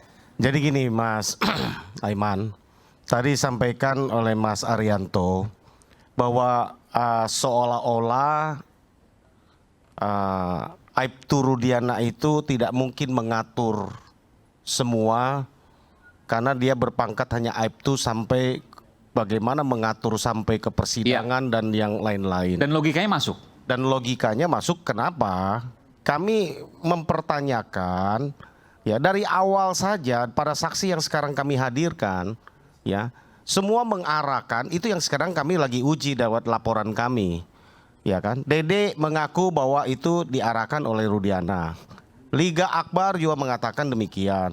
Tetapi apakah di dalam oke lah katanya di awal diarahkan. Bagaimana di persidangan kan bebas. Betul. Bahwa dia bisa dong, masa tetap masih di apa? tertekan atau dalam, dan buktinya kan tidak ditarik. Ya. Untuk Salah, Mas saksinya, Aiman. saksi Saya mau sampaikan, para terpidana konsisten ketika di persidangan. Baca ini putusannya. Ya, ya. Semua terpidana. Semua terpidana 8-8-nya menyatakan bahwa BAP yang mereka lakukan dengan penuh intimidasi, siksaan dan tidak benar, dan mereka cabut depan persidangan. Oke. Hanya Sudirman yang mengatakan dari 8 nih, 7-7-nya mengatakan ini ada di sini. Dan dicatatkan dalam putusan. Termasuk Saka Tatal. Termasuk Saka Tatal. Ini bisa dikonfirm ke Saka Tatalnya. Tidak benar katanya. Kenapa? Kami di BAP dengan penuh, dan itu memang sudah faktanya sudah diungkapkan dari tahun 2016. Semua terpidana menarik kecuali Sudirman tadi. Sudirman. Dan Sudirman mengatakan betul. Tapi saya mengarahkan sesuai dengan apa yang dituliskan di depan papan tulis. Oke, kalau yang saya mau tanya saksi, ada Liga Akbar, kemudian Dede, kenapa itu juga tidak menarik pernyataannya? Padahal kan dia disuruh. Itulah yang kami jadikan novum sekarang. Kalau saat itu Dede berkata seperti sekarang dan Liga Akbar berkata seperti sekarang, saya yakin jalan ceritanya pasti akan berbeda. Peristiwa ini oleh Aibtu Rudiana didengar adalah dari Aib dan Dede yang mengaku peristiwa itu ada. Saya tidak tahu peristiwa timpuk-timpukan, karangan dan sebagainya macamnya. Saya yakin juga itu betul, itu pertama dari Aib. Saya yakin juga itu kalau saya pribadi. Kenapa? Karena ada peristiwa tanggal 25 Agustus. Di mana Aib ini pernah digerebek oleh warga, dan warga itu adalah termasuk para terpidana ini. Dan di dalam pengakuan terbaru dari Dede, rupanya Aib ini sakit hati kepada para terpidana. Dan menurut pengakuan Dede, kenapa? Kan kita nggak tahu apa-apa. Ini pengakuan Dede, ya kan? Saya dendam sama mereka. Kalau itu saya yakin itu cerita Dede. Problem ini timbul, cerita yang ini diambil oleh Aibtu Rudiana. Pandangan saya ya, saya nggak tahu motifnya berikutnya sesudah penyelidikan ini berjalan dan mungkin ada dia lihat ini banyak kejanggalan. Kenapa terus dipaksakan? Ini yang menjadi tanda tanya besar buat kami. Padahal dari mulai penyidikan sampai kepada penuntutan sampai kepada sidang, kami temukan di atas 100 hal-hal yang menurut kami 100 lebih di atas dari 100 hal-hal yang menurut kami seharusnya kasus ini tidak boleh berlanjut. Misalnya? Ya, olah TKP dari mulai penyidikan lah kita bilang. Yang tadi yang sudah dibahas. Ya, bagaimana mungkin bukan tangkap tangan hari yang sama. Kalau tadi menurut pengakuan Aibtu Rudiana ke Mas Arianto, 15 menit. 2 jam aja saya tantang. Kenapa? Kalau menurut BAP kan dia menangkap dari pukul 16. 18.30 dia sudah membuat LP ke Polres. Artinya 2,5 jam. Itu aja saya ragu. Kenapa? Nggak mungkin apalagi 15 menit. Bayangkan Mas Aiman, 15 menit dia bisa tahu di LP-nya itu di pukul 18.30, 11 nama, alamatnya di mana, kronologisnya gimana dan apa semua dia bisa lengkap. Ini salah satu bukti baru novum yang akan diajukan. Oh enggak, itu sudah ada di apa namanya di berkas. Itu LP-nya Rudiana. Jadi nggak mungkin kalau hanya 15 menit. Dan nggak mungkin 15 menit itu dengan sendirinya para terpidana itu mengaku. Nah ini kan logika yang nggak masuk akal menurut Anda kan? Betul. Ini kan bisa jadi bukti baru. Iya, itulah yang kita bilang keanehan-keanehan tadi kan gitu kan. Kejanggalan. Lalu berdasarkan LP itu baru diterbitkan sprindik. Iya. Penyelidikan. Lalu bersamaan dikeluarkan surat penangkapan, baru naik lidik. Kan gitu kan? Naik sidik. Ya, lalu lanjut terus baru tanggal 3 itu dilimpahkan ke Polda. Diawali dari proses yang sangat janggal. Hulunya ini. Itu kalau kita cerita baru tentang proses. Belum cerita tentang TKP. Saya tadi membahas sedikit tentang Pak Susno. Saya kebetulan paham sedikit tentang di kepolisian, ya. Bagaimana mungkin hasil olah TKP? Olah TKP itu saya tahu itu pasti detail. Arahnya dari mana, kecepatannya berapa, dan gambar itu pasti jelas sketsanya dan diolah sekeliling ada apa, penyebabnya apa, sesuai tidak dengan hasil pelihatan visum dari rumah sakit Gunung Jati itu, ya. Saya yakin bahwa itu pasti detail, ya kan? Tidak mungkin mereka akan berani menyampaikan bahwa itu kecelakaan tunggal kalau mereka menemukan banyak kejanggalan-kejanggalan yang dituduhkan. Contoh ya Mas ya, di dalam visum tidak pernah ada luka tusuk. Ya. Ya, tetapi di dalam dakwaan, di dalam putusan itu ada luka tusuk. Di mana ditusuknya? Ini apa alatnya? Apa alatnya? Alat buktinya nih yang mengarahkan bahwa klien kami ini pelakunya. Dan tidak pernah ada alat selain tusukan tajam berarti ya? Dan Dede, Mas Aiman, selain kesaksian Aib dan Dede, saya katakan tidak ada alat bukti kecuali visum yang menerangkan kematian. Jadi kalau di putusan ada luka tusuk, tapi tidak pernah ada senjata tajam yang menjadikan bukti. Ada dihadirkan itu ada mandau, ya, yang di dalam kronologis kejadian dikatakan ada samurai panjang, ada samurai pendek, lalu ada bambu. Ya kan? Tapi di persidangan itu dihadirkan itu barang buktinya mandau. Mandaunya pun tidak ada DNA, tidak ada berkas darah. Kan gitu. Itu banyak hal lah kita ceritakan, ya kita ceritakan mulai dari TKP yang tadi katakan 3 lokasi dan jadi kami pastikan ratusan, di atas 100 ya. Di atas 100 kejanggalan-kejanggalan yang kita patut pertanyakan. Apakah peristiwa itu ada apa tidak? Dan ratusan tadi, ya, lebih dari 100 tadi, itu sebenarnya bisa terungkap ketika ada isi telepon selular yang dibuka. Betul, Bung Reza? Iya, saya memandang demikian. Telepon selular siapa saja yang bisa dibuka dan kemudian menunjukkan bahwa ini akan terjadi ABC. Ini akan terjadi sebenarnya kejadiannya seperti ini. Anda bisa bayangkan supaya pemirsa juga mudah untuk membayangkannya. Gawai siapa saja yang harus dibuka begitu Betul. Ya? Begini. Polda Jabar suatu ketika pernah mengatakan bahwa Peggy Setiawan adalah orang yang mengotaki pembunuhan berencana ini. Ya. Itu Polda Jabar.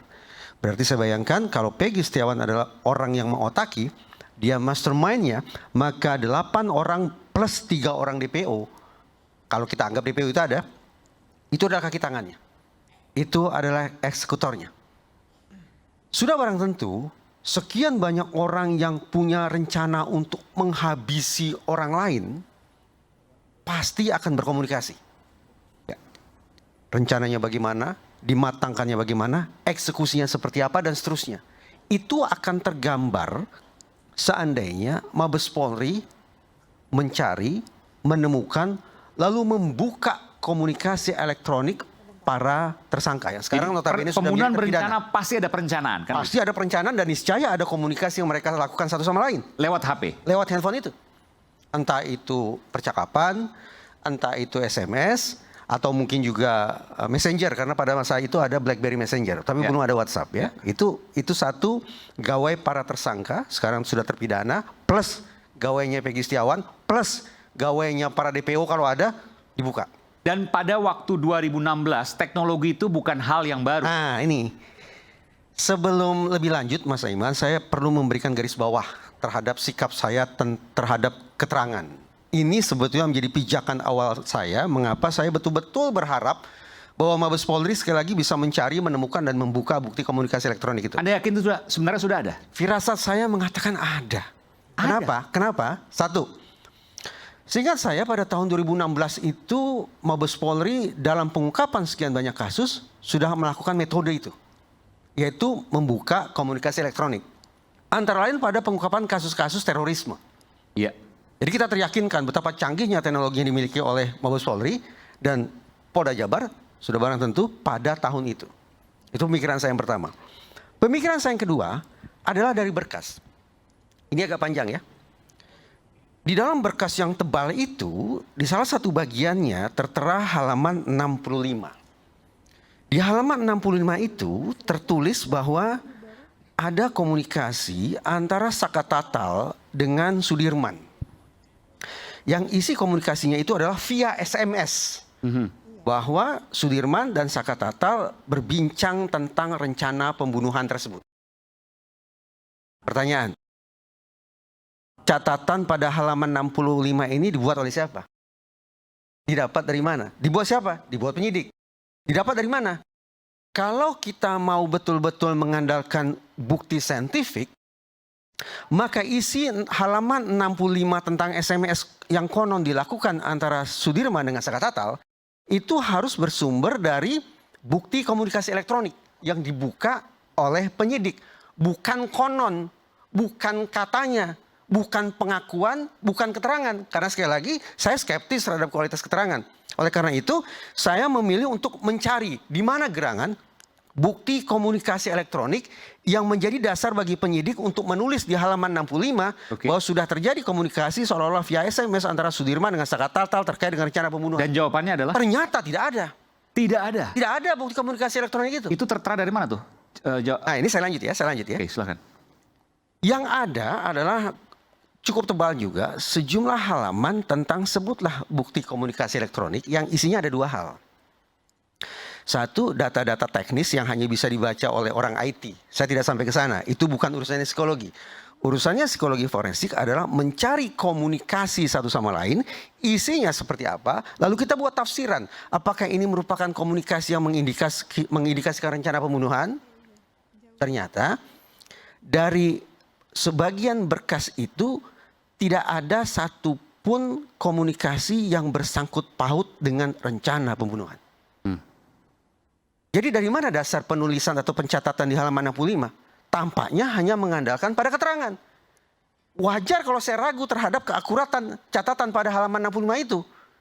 Boleh jadi catatan di halaman 65 itu diperoleh oleh penyidik karena adanya intimidasi terhadap terperiksa. Terperiksa yang bercerita. Coba katakan, coba akui dengan cara-cara yang mungkin mengandalkan intimidasi, atau iming-iming, atau deception alias tipu muslihat.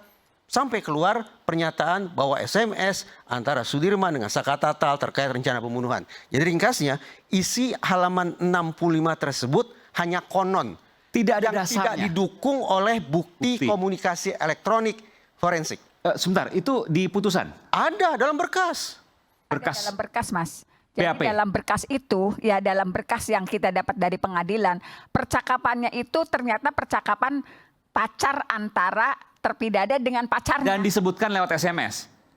Di dalam bukti transkrip percakapannya ada, cuma lagi apa sayang, sholat dulu ya. Cuma itu percakapannya. Itu saya katakan tidak tapi ada. tidak pernah dibuka, itu dari SMS, tapi dari SMS mana dan lain sebagainya, buktinya apa tidak pernah dibuka? Di bukti komunikasi elektronik yang ada di dalam berkas itu, ternyata bukan komunikasi elektronik seluruh tersangka. Jadi hanya sebagian kecil saja. Dan yang sebagian kecil itu pun sama sekali tidak ada urusannya dengan rencana pembunuhan. Apa kecurigaan Anda? Jangan mana-mana dulu, nanti kita akan segera kembali, tetaplah bersama kami di Rakyat Bersuara.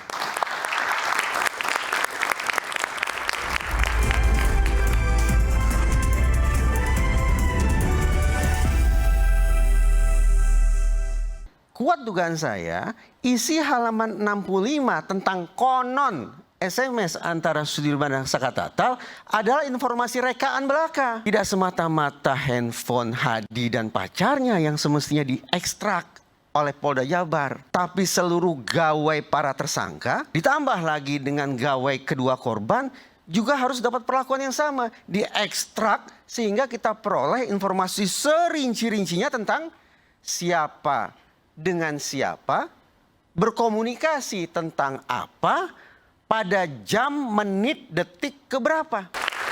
Yang hari ini mungkin adalah hari terakhir untuk beberapa saat ke depan ya. Saya menemukan hal yang menarik di sini dari Bung Reza Indragiri. Jadi koreksi kalau saya salah ya, saya ingin sedikit menyimpulkan ya dari apa yang Anda sampaikan tadi. Jadi ada dua handphone yang kemudian ditulis dalam berkas pembunuhan. Salah satu berkas siapa itu? Begini supaya tidak keliru. Ada dua dokumen, sebutlah ada dua dokumen. Dua dokumen, oke. Dokumen A kita sebut sebagai daftar alat bukti. Ya. Dokumen B kita sebut sebagai hasil ekstraksi data. Oke, ini yang ada di ekstraksi data. Ya, sekarang saya mau bicara tentang daftar alat bukti dulu. Oke, sebentar, saya mau jelaskan dulu. Jadi ada dua handphone, nanti Anda silakan tambahkan ya. Ada dua handphone, Hadi dengan pacarnya. Ya. Dia berbicara tentang rencana pernikahan. Betul. Tapi kemudian dua handphone ini, katakanlah nomor A dan nomor B, di dalam berkas ditulis rencana pembunuhan antara Sudirman dan Saka Tatal untuk membunuh Eki. Di dalam, padahal isinya hanya sebenarnya pacaran antara Hadi dan pacarnya. Isi halaman 65 yang menyebut-nyebut bahwa seolah ada SMS antara Saka Tatal dengan Sudirman, itu tidak didukung oleh bukti ekstraksi data. Bukti ekstraksi dari handphone tersebut? Dari handphone. Yang ada dalam bukti ekstraksi data digital adalah komunikasi antara Hadi dengan pacarnya yang sama sekali tidak bicara tentang pembunuhan atau rencana pembunuhan apa-apa. Padahal nomornya nomor itu aja. Jadi kita pantas bertanya. Betul ya, nomornya nomor itu aja ya? Dua itu aja? Ya, di bukti ekstraksi data nomornya. Tidak ada nomor lain, hanya dua nomor handphone itu aja? Tidak ada bukti, tidak ada nomor-nomor Sudirman dan Saka Tatal. Apalagi atau siapapun yang memperbincangkan tentang. Jadi kalau dibuka, Anda meyakini betul itu isinya adalah rencana pernikahan antara Hadi dan pacarnya. Sehingga bukan rencana pembunuhan seperti yang ada dalam berkas. Bukan. Lalu kenapa ditulis seperti itu dan apa tujuannya? Apa kecurigaan Anda? Berarti kuat dugaan saya, isi halaman 65 tentang konon SMS antara Sudirman dan Saka Tatal adalah informasi rekaan belaka. Yang diperoleh barangkali dengan cara-cara intimidasi kah itu, iming-iming kah itu, deception atau tipu muslihat kah itu. Intinya isi halaman 65 adalah mengandalkan pada keterangan. Dan itu semua dijadikan bahan pertimbangan putusan hakim? Tepat. Sayang beribu sayang, isi halaman 65 tentang konon SMS tersebut itulah dijadikan pertimbangan oleh hakim untuk memutus benar adanya sudah terjadi pembunuhan berencana. Padahal tidak ada bukti komunikasi elektroniknya. Ini kalau benar fatal sekali. Nanti saya tanyakan kepada Pak Arianto dan juga. Karena itu saya katakan, tidak semata-mata handphone Hadi dan pacarnya yang semestinya diekstrak oleh Polda Jabar. Tapi seluruh gawai para tersangka, ditambah lagi dengan gawai kedua korban, juga harus dapat perlakuan yang sama. Diekstrak sehingga kita peroleh informasi serinci-rincinya tentang siapa dengan siapa, berkomunikasi tentang apa, pada jam, menit, detik keberapa. Baru 2 nomor handphone Anda sudah menemukan kejanggalan yang luar biasa. Ternyata. Sehingga Anda menyimpulkan ketika semua dibuka, maka hasilnya akan berbeda dengan putusan 3 pengadilan. Betul. Anda yakin, sekali lagi saya menanyakan, Anda yakin dengan jawaban Anda? Nalar keilmuan saya membuat saya yakin untuk mengatakan kalau bukti komunikasi elektronik serinci-rincinya ditemukan lalu dibuka ke ruang hukum, maka sekali lagi, simpulan kita tentang kasus Cirebon 2016 akan berubah dan nasib para terpidana akan berbalik arah. Dari terpidana seumur hidup menjadi manusia bebas merdeka. Dari terpidana seumur hidup menjadi manusia bebas murni. Anda sebagai psikolog forensik meyakini itu? Saya meyakini itu dengan nalar keilmuan saya. Sesungguhnya kita baru bicara sebatas tentang bukti komunikasi elektronik para tersangka. Kita belum bicara bukti komunikasi elektronik kedua korban. Yaitu almarhumah Vina dan almarhum Eki. Perlu saya sampai ke sana? Silakan. Nah, gini. Pada awal bulan Juni, sekitar awal bulan Juni, saya bersama diskursus.net melakukan bincang-bincang dengan kakak almarhumah Vina. Namanya Mardiana, kurang lebih namanya itu. Kakak dari almarhumah Vina. Marliana, ya. Marliana. Disebutlah oleh sang kakak bahwa pada hari itu ada 2 orang teman Vina yang datang. 1 gemuk, 1 kurus. Ya. Mega dan Widi. Kami di diskursus berpikir, boleh jadi mereka inilah yang mengetahui jam-jam terakhir, bahkan mungkin menit-menit terakhir terkait dengan meninggalnya almarhumah. 2 orang itu. Lalu diskursus melakukan penelusuran di Cirebon, bolak-balik ke sana kemari, akhirnya bertemu dengan 2 nama, yaitu Widi dan Mega. Betapa terperanjatnya kami ketika kami berbincang dengan Widi dan Mega, mereka mengatakan bahwa selepas jam 22 masih ada komunikasi antara Vina, Widi, dan Mega. Satu yang mereka ingat, dalam komunikasi di menit-menit kritis itu, katakanlah demikian, Widi menggambarkan Vina dalam kondisi bersuka cita. Ya, jam 22.05. Saya sekitar itu. Ya. Bersuka cita. Tidak tampak indikasi apakah Vina dalam kondisi takut, terteror, dikejar-kejar orang, mencari pertolongan, membutuhkan bantuan. Tidak ada indikasi ke sana. Tapi suasana hatinya riang gembira. Tambah lagi, tidak ada komunikasi yang mengindikasikan bahwa pada saat itu mereka dalam kondisi atau situasi mara bahaya yang perlu direspon selekas-lekasnya. Apa yang Anda mau sampaikan di situ? Satu, apakah benar selepas jam 22 sampai kemudian Suroto mengaku menemukan jasad kedua korban, dalam kurun waktu sekian menit itu saja, masuk akalkah? Kalau kita bayangkan sudah terjadi penganiayaan, perkosaan massal, pembunuhan secara berkelompok, dan memindah-mindahkan jasad ke sekian titik dalam waktu hanya sekian menit. Sekali lagi, sejak komunikasi terakhir antara Vina, Widi, dan Mega, 22.05 ditemukannya jasad kedua korban 22.15 oleh Suroto. Jadi dalam waktu kurang lebih 10 menit. 10 menit. Tapi kan artinya begini, ini bisa saja ada salah satu yang bohong. Tepat, betul. Nah, saya ingin konsekuen dengan yang ingin saya katakan. Bisa saja keterangan yang disampaikan oleh Widi, Mega, dan Suroto itu informasi yang tidak valid. Saya konsekuen ya, mengatakan sejak awal bahwa saya orang yang skeptis terhadap keterangan. Oke. Karena itu, untuk menakar apakah informasi atau tepatnya ingatan Widi, Mega, dan Suroto itu valid atau tidak, bukalah komunikasi elektronik kedua korban. Kalau gawai Eki terlebih Vina dibuka, akan tampak sungguh-sungguh pada menit keberapa sesungguhnya komunikasi itu terakhir kali dilakukan oleh Vina dengan kedua orang. Dan itu bukan hal sulit. Dan tidak hal sulit. Sekarang pun bisa dibuka. Namun, 2016. 2016 saja sudah berhasil dibuka, apalagi sekarang. Perkiraan saya. Walaupun setelah 8 tahun masih bisa dilihat. Perkiraan saya ya, ini perkiraan. Pada tahun 2016, Polda Jabar barangkali sudah punya data serinci-rincinya tentang komunikasi antara siapa dengan siapa, tentang apa, pada menit, jam, detik, keberapa. Termasuk saya tahu juga cek lokasi. Ya, perkiraan saya sudah ada. Ya. Tapi kenapa tidak kunjung dihadirkan di ruang hukum? Kenapa? Saya tidak tahu jawabannya. Tetapi, jadi saya tidak dalam posisi menyimpulkan ya. Ini mengacu pada sebuah referensi bacaan yang saya punya. Yang tentu saja bisa saja diuji gitu ya. Teringat oleh saya bahwa di sejumlah negara, organisasi kepolisian mereka dengan inisiatif sendiri membentuk apa yang disebut sebagai Conviction Integrity Unit. Conviction Integrity Unit ini dibentuk untuk melakukan eksaminasi. Pemeriksaan. Okay. Pemeriksaan sejak awal terkait kita telah keliru dalam memproses hukum ini pada aspek yang mana.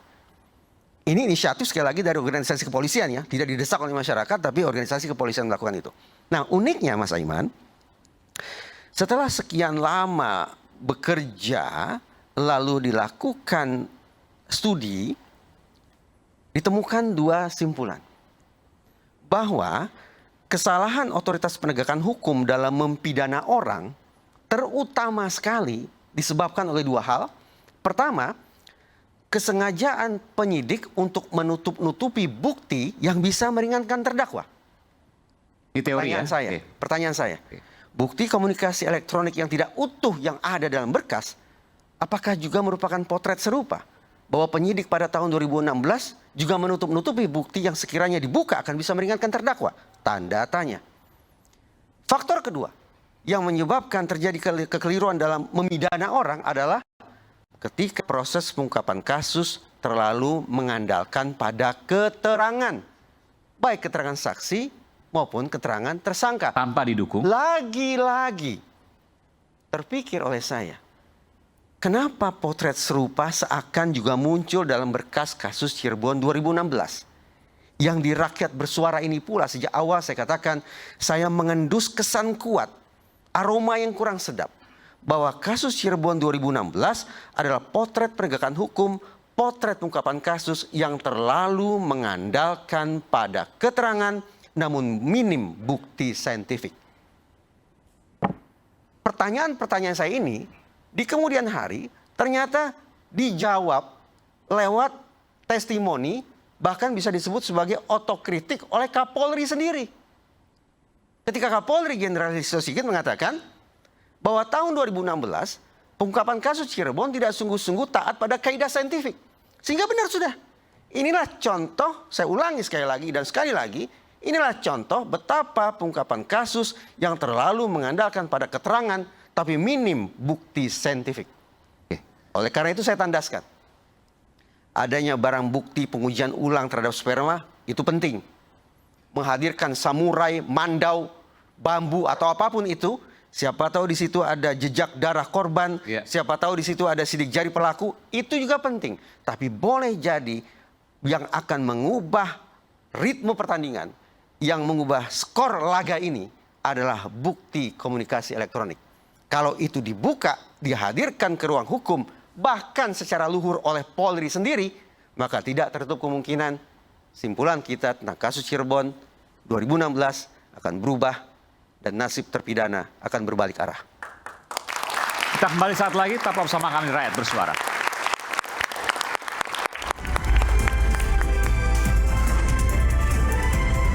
Keterangan terdakwa. Keterangan saksi yang mana? Surat. Tunggu dulu dong. Ya, keterangan kita saksi yang bicara mana? hukum di sini, bukan katanya-katanya. Itu sudah jelas. Nggak ada pertanyaan. Ini Satu-satu waktu ya. saya bicara. Anda diam dulu. Tadi Anda sudah bicara. Anda diam dulu. Anda diam dulu. Apa artinya? Bung Aiman. Jadi orang-orang seperti inilah yang menyesatkan proses peradilan. Kalau memang dia mau bicara, silakan nanti kasih 50 jam di sini. Bicara sendiri. Kamu dibayar. Kalau kita gratis, kita brodeo. Oke.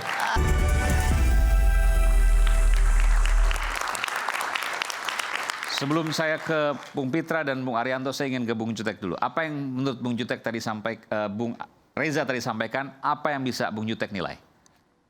Saya sepakat dengan apa yang disampaikan oleh Pak Reza. Sepakat di mananya? Sepakat bahwa kasus ini bisa maju oleh karena hanya kesaksian Aib dan Dede dari awal. Tidak didukung oleh bukti, alat bukti yang lain. Apapun, walaupun mandau segala macam tadi, kecuali yang sekarang ini muncul di persidangan adalah hasil visum et repertum yang tidak menjelaskan penyebab kematian itu oleh apa. Kita sudah dengar visum itu mengatakan kematian tidak wajar. Ya, kematian pertama adalah wajar. Kalau yang tidak wajar, yang saya nangkap ada 3, eksiden, bunuh diri, ya, suicide, kemudian akibat dari orang lain. Ya, kita tidak tahu yang tidak wajar itu dari mana, eksiden atau karena bunuh diri atau karena orang lain. Nah, lalu alat bukti yang lain sama sekali saya katakan tidak ada yang mengarahkan kepada klien kami ini pelakunya, kalaupun itu pembunuhan. Tidak ada darah, tidak ada bukti DNA, alat bukti viso itu tidak ada DNA, dan banyak ya di bukti TKP. Mandau itu tidak ada DNA-nya? Tidak ada. Jadi hanya mandau kosong saja? Iya, itu mandau itu adalah dari Rivaldi. Rivaldi ini kasus di Cirebon kota yang lain, barat ya, Cirebon Barat itu yang lain. Dia punya kasus yang lain. Ya, dan dia sudah ditangkap tanggal 29 Agustus. Tanggal 31 Agustus itu diambil dari sana karena dituduh membawa senjata sajam sedang diproses. Sehingga dia juga menjadi salah satu terpidana hukuman mati dan yang akhirnya divonis seumur hidup ini. Dan sungguh ironis, kalau memang bahwa ini tidak ada bukti pendukung hanya oleh keterangan Aib dan Dede dan disaksikan oleh Liga Akbar, saat ini saya katakan Dede sudah mencabut, mengatakan itu tidak pernah ada terjadi dan tidak pernah melihat itu. Kita uji sekarang. Liga Akbar pun yang mengatakan melihat karena ikut rombongan Eki dan sudah mencabut mengatakan itu tidak pernah ada, otomatis hanya tinggal Aib. Kalau seorang Aib, mari kita uji. Dan banyak faktor, dibilang itu pembunuhan berencana, saya katakan di antara yang di atas 100 itu Mas Aiman, ya. Dari mana dia tadi disampaikan kapan merencanakannya? Secara logika juga bagaimana orang tidak kenal motifnya bisa sama. Mereka ini nggak kenal satu dengan yang lain dari 8, apalagi yang 3 DPO yang nggak jelas sampai hari ini. Ada apa tidak ada kami pun nggak tahu. Tambah lagi dari mana dia tahu bahwa Eki dan Vina malam itu jam segitu akan lewat di depan SMP 11. Nggak ada bukti dan petunjuk yang mengatakan mereka buntuti atau mereka dari komunikasi ada yang mengikuti dan sebagainya. Nggak ada. Tahu dari mana? Dan yang paling saya ingin sampaikan, motif itu tidak terbentuk dan sekali lagi alat bukti tidak ada yang mengarah kepada para klien kami. Itu sebabnya kami sekali lagi akan mengajukan PK. Mengajukan PK dengan bukti-bukti apa yang kami sampaikan sebagian, mudah-mudahan ya bahwa keadilan di negara yang kita cintai ini masih ada harapan buat kita semua. Demikian Mas Aiman. Silakan Bung Farhat. Dari awal itu saya sudah nantang tuh, sama tim siapa saja yang membela Rudiana gitu. Kalau kalian yakin 7 terpidana, 8 dengan Saka ini adalah pembunuh dan pemerkosa. Ini ada sayembara ya, nanti tunjukkan ke teman-teman itu. Ya kalau mereka sudah sampai, Fitra kamu nggak usah banyak ngomong sama saya. Bukti apa yang membuat kau yakin itu pembunuhan? Yang saintifik. Yang mana? Sebutin sekarang bukti ya. Jangan bilang alat bukti 24. Saya kasih asas saya kepada saudara. Res judicata pro veritate habetur. Itu aja jawabannya. Tahu nggak artinya apa itu? Ya ngapain saya tanya, tahu nggak artinya apa mana itu? buktinya? Saya tidak tahu. Nggak, saya tanya dulu arti asas hukum tadi, tahu nggak artinya apa? Ya, Anda kan pengacara, tahu nggak artinya apa? Saya nggak tahu artinya. Artinya itu. Sekarang mana alat buktinya? Apa yang diputus oleh hakim harus sudah dianggap ya, benar. apa yang membuat kau yakin? Terkait dengan beban pembuktian, apa yang membuat kau yakin? Itu ada di jaksa apa yang membuat kau yakin? Sebutkan ke Indonesia. Gitu loh. Jadi saya tantang juga Anda, apa yang meyakinkan Anda itu kecelakaan? Mana buktinya? Semua saksi sudah mencabut. Anda kan kamu nggak bisa jawab. Kamu nggak bisa jawab apa yang bisa yakin. Oke, saya jawab ya. Nah, jawab. Saya jawab. Mana buktinya? Berdasarkan pasal 184, alat bukti yang saya itu ada 5. Ya, mana ya? Apa yang kau yakin? Keterangan saksi. Apa? Ya? Keterangan terdakwa. Keterangan saksi yang mana? Surat. Tunggu dulu dong. Ya, keterangan kita saksi yang bicara mana? hukum di sini, bukan katanya-katanya. Itu sudah jelas, sudah ada semua. Sekarang bukti yang mana yang yakin? Anda tadi minta saya berbicara. Ya, sebutin. Tunggu dulu. Dari kemarin saya udah yakinkan kamu, ke kamu ada 5 bahwa yang kau jangan banyak ngomong, sebutkan apa yang yakin. Ntar nanti saya bilang kesempatan. Saksi. Ya telepon, darah mana ya sebut. Ya, keterangan terdakwa. Itu teori. Jadi 5 itu syarat, itu alat bukti. Jadi kalau begitu susah juga hakim nanti. Bentar, Bung Mitra. Memang harus setuju. Kalau nanti ada pembacokan situ nggak ada yang melihat, sebut aja. Dia gitu. Bentar. Sebut aja. Kalau keyakinan hakim itu. Nanti Bung Mitra saya berikan kesempatan. Kamu ngomong aja, kamu nggak ngerti. Bukan nggak ngerti. Tadi Anda kan bertanya kepada saya. Farhat sudah selesai? Belum selesai. Kalau memang mengikuti belum selesai. Nanti saya berikan kesempatan. Dia nggak ngerti. Banyak pelaku pidana seperti harusnya itu. kau bikin yakin sama orang bahwa ini ada sidik jarinya, ini ada saksinya apa. Mas, putusan ini ya, belum dibatalkan. Kamu nggak ngerti itu. Putusan ini loh, kok nggak ngerti gimana sih? Putusan ini. Bukan, ini nggak, kan kamu bilang dulu, benar nggak putusan ini? Itu aja dulu. Itu putusan yang kita PK. Astagfirullah. Putusan ini benar nggak Mas? Tidak benar. Oke, baik. Benar tidak benar. Itu PK. Kamu sebut aja. Astaga, dia tidak mengakui pengadilan di putusan pengadilan, luar biasa. Kita PK. Kita tidak mengakui itu. Ini dan luar kita biasa. mengatakan Baru kali ini saya nemu pengacara tidak mengakui putusan. Ini kamu nggak ngerti. Kamu cuma ngomong gitu aja, Fitra. Bukan tidak ngerti. Kamu nggak ngerti. Sudah ada putusan batal. Kamu nggak ngerti. Kamu hanya besar ngomong. Nanti saya berikan kesempatan Bung Farhat. Sekarang Bung Mitra dulu deh ngomong. Silakan. Semua sama Rasman dulu. ngerti. Ya, oke. Nanti saya berikan kesempatan. Oke, silakan. Bung Aiman, karena ini giliran saya kira kita semua di sini memiliki hati nurani, memiliki empati. Kamu nggak punya hati terhadap nurani. orang yang sudah meninggal dunia. Hati nurani orang yang 7 orang dipidana seumur hidup itu nggak. Kamu diam dulu. Kamu diam juga. Waktu saya diberikan Aiman, kamu bukan Anda. Udah. Diam dia dulu. Dia nurani. Ya, oke. Silakan Bung Mitra. Kamu dibayar. Kamu dibayar. Sudah. Kita nggak dibayar. Ini mau ngomong atau saya mau bicara? Silakan Bung Mitra. Oke. Kalau memang dia mau bicara, silakan nanti kasih 50 jam di sini. Bicara sendiri. Kamu gitu dibayar. Kalau kita gratis, kita brodeo. Oke, Bung Farhat silakan. Saya berikan kesempatan Bung Mitra. Bung Farhat, oke. Jangan dulu, tahan dulu. Silakan Bung Mitra. Dia tidak menerima perbedaan di sini kan gitu. Ya, udah. Dah, sekarang kita sini. Jangan ini lagi nanti nggak selesai. Bung Aiman. Over kita ini. Saya kira kita semua di sini memiliki hati nurani dan empati terhadap orang yang sudah meninggal dunia. Kita tadi membahas orang yang sudah mati. Alangkah baiknya kasih kesempatan kita semua untuk 5 detik saja memanjatkan Al-Fatihah. Jadi saya minta kepada kita semua, mari ucapkan Al-Fatihah di dalam hati kita masing-masing. Mana kalian kesini minum orang air kencing? Orang aja kasih minum air kencing, ya susah.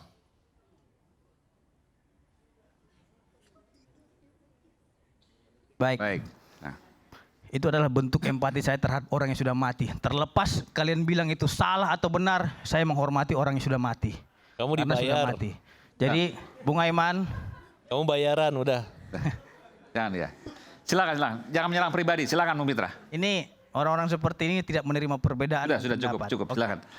Bung Aiman, saya ingin sampaikan asas hukum kita salus populi suprema lex exto, yang artinya bahwa keselamatan rakyat adalah hukum yang tertinggi. Kita sepakat bahwasannya sudah ada korban yang sudah meninggal dunia, 2 anak manusia. Kita sepakat apapun yang dilakukan oleh teman-teman itu, baik PK dan lain lapor polisi, silahkan kita hormati itu karena proses hukum. Tapi kita juga harus sepakat jangan kita menghakimi orang tanpa adanya putusan yang berkekuatan hukum tetap terhadap orang tersebut. Kalau berbicara terkait dengan sayembara, karena banyak saya lihat ini, sayembara buktikan ini, sayembara itu. Saya kira kita ini tidak menghargai aparat penegak hukum di sini. Gitu loh. Artinya sudah ada instansi-instansi ataupun lembaga pemerintah yang menangani setiap persoalan. Nah, terkait dengan pidana, ada ranahnya di kepolisian. Kalau memang sayembara yang dibuat oleh teman-teman tadi, itu menurut saya untuk memperkeruh suasana ataupun keadaan. Untuk memantik opini yang lebih besar lagi, seolah-olah masyarakat ini terprovokasi dengan sayembara yang dibuat. Pak Susno juga munculkan sayembara Gitu loh. Jadi, nanti saya berikan kesempatan. tunggu dulu Bang Susno, saya kan lagi berbicara. Aku menghormati abangku. Gitu loh. Ini pandangan saya, terlepas nanti pandangan Bang Susno silakan. Terus yang kedua, ada juga karena mereka memang kemarin itu menerima sayembara, Bang Aiman. Ya. Katanya siapa yang menemukan aib saya kasih 500 juta. Saya menemukan aib. Ya, Tapi diputar sayembaranya mana? Saya minta produser diputar lagi sayembaranya. Iya, jadi katanya 500 juta nggak ada. Ini bullshit semua gitu loh. Belum dibayar sampai sekarang. Kalau ada 500 juta itu saya kasih kepada anak yatim, kepada masjid-masjid, ke Kan setelah gereja-gereja kepepet, dan setelah lain-lainnya. setelah ada Jadi, DD baru. Jangan juga kita membuat Setelah kepepet, sayembara baru tapi muncul itu tuh cuma aib. omong kosong, omon-omon kata Prabowo Jadi kan setelah, gitu. setelah Jadi ada, jangan setelah juga ada apa, kasus ini juga DD dibawa ke cabut politik. baru nongol. Baik. Ini sah 500 nggak Ini berfungsi. dia mau ngomong terus ini gimana saya mau bicara gitu loh. Aiman, satu, saya mau tanya Kalau memang dia enggak, Aku mau Anda tanya diam satu. dulu. Satu pertanyaan Anda aja. diam. Pertanyaan, oke. Anda diam dulu. Satu dengar. Enggak ada pertanyaan. Ini Satu-satu waktu ya, saya satu bicara. pertanyaan. Anda diam dulu. Pertanyaan. Tadi Anda sudah bicara. Anda diam dulu. Anda diam dulu. Apa artinya? Bung Aiman. Wagono-gono, Jadi wagono-gini, orang-orang apa artinya? seperti inilah Orang yang banyak ngomong, menyesatkan otaknya proses kosong. peradilan seperti itu. Jangan serang seperti pribadi, itu. jangan serang pribadi. Oke. Jadi Silakan. orang-orang seperti ini yang nggak siap berdebat gitu loh. Jadi karena kala dia berdebat, dia serang saya pribadi. Cukup. Itu kelemahan. Baik, terima dia, kasih gitu. Bung Mitra. Terima kasih. Kita berikan tepuk Ya. tangan, baik. Karena tadi bicara soal sayembara, saya harus ke Pak Susno. Silakan Pak Susno. Pak Susno 10 juta itu ya? Ya, Sampai pertama Nikita saya. Mirzani 500 juta loh nih, bagi yang mengetahui keberadaan aib. Luar biasa. Nah, mudah-mudahan saya dapat bagian dari Adinda Pitra. Dia menang 500 juta, 250 untuk saya. 10 saya bayarkan kalau dia yang menang. Tapi sampai sekarang belum ada yang menang. Jadi sayembara saya ulangi lagi. Siapa yang bisa membuktikan perkara pembunuhan di wilayah Cirebon? Nah, tapi didukung dengan alat bukti yang tak terbantahkan. Tapi katanya nggak percaya polisi kalau seperti itu. Nggak percaya penegak hukum, nggak percaya jaksa, nggak percaya hakim. Masa aku nggak percaya diriku? Saya ini kan polisi kan. Nah, karena saya percaya polisi, maka saya terus terang ya. Saya sangat kasihan sama polisi yang dihujat gitu kan. Itu kan menghujat saya. Tujuan saya mengadakan sayembara supaya ada yang bisa membuktikan pembunuhan di luar yang sudah kekuatan hukum tetap itu, maka kasus ini tuntas. Dan tidak ada lagi perdebatan seperti ini, kita pindah ke yang lain, cari judul baru, itu satu. Yang kedua, sebagai kesimpulan, saya yakin Markas Besar Polri telah menurunkan tim kalau tidak salah untuk mengeksaminasi kasus ini. Pak Rudiana sudah diperiksa, yang lain-lain sudah diperiksa. Mudah-mudahan kebenaran itu muncul dari Mabes Polri. Amin. Sehingga Mabes Polri menyimpulkan bahwa perkara ini adalah ini. Maka nama Polri akan terangkat lagi, kepercayaan pada Polri luar biasa, dan mudah-mudahan pensiun saya juga akan naik. Oke, baik. Terima kasih. Baik, terima kasih Pak Susno. Saya ke Pak Arianto boleh. Pak Arianto, tadi saya ingin menjawab sedikit soal apa yang disampaikan oleh Bung Reza soal tadi ada perbedaan. Handphonenya siapa, isinya apa, tapi berbeda di berkas. Mungkin nggak seperti itu? Enggak, saya tidak akan menjawab itu karena saya tidak bisa menentukan jawabannya. Tapi saya hanya ingin menyampaikan sebagai closing ya. Ya. Bahwa kita sekarang ini rame-rame ya, karena apa? Karena terjadi suatu proses peradilan yang kemarin itu dianggap sesat. Pertama kali munculnya tudingannya adalah kepada polisi. Karena polisinya tidak profesional. Polisinya bodoh lah rasanya gitu. Karena dia tidak menerapkan scientific crime investigation. Kira-kira kan itu kan. Tapi kemarin melihat daripada PK yang diajukan, itu semua tertuju kepada bagaimana hakim itu salah memutus. Yang kemarin itu yang muncul di situ. Jadi saya sejak masuk dulu pertama kali di sini perdebatan ini, kalau polisi dituding itu sebagai satu yang salah itu, saya menolak. Karena apa? Ukuran keberhasilan daripada penyidik itu adalah pada berkas perkara yang dibaca oleh jaksa. Kalau jaksa menerima, oke berarti. Apalagi kemudian disidangkan dan itu diputuskan oleh hakim dengan yang berat. Maka itu berarti kerja polisi itu baik, kerja penyidik ya dalam arti.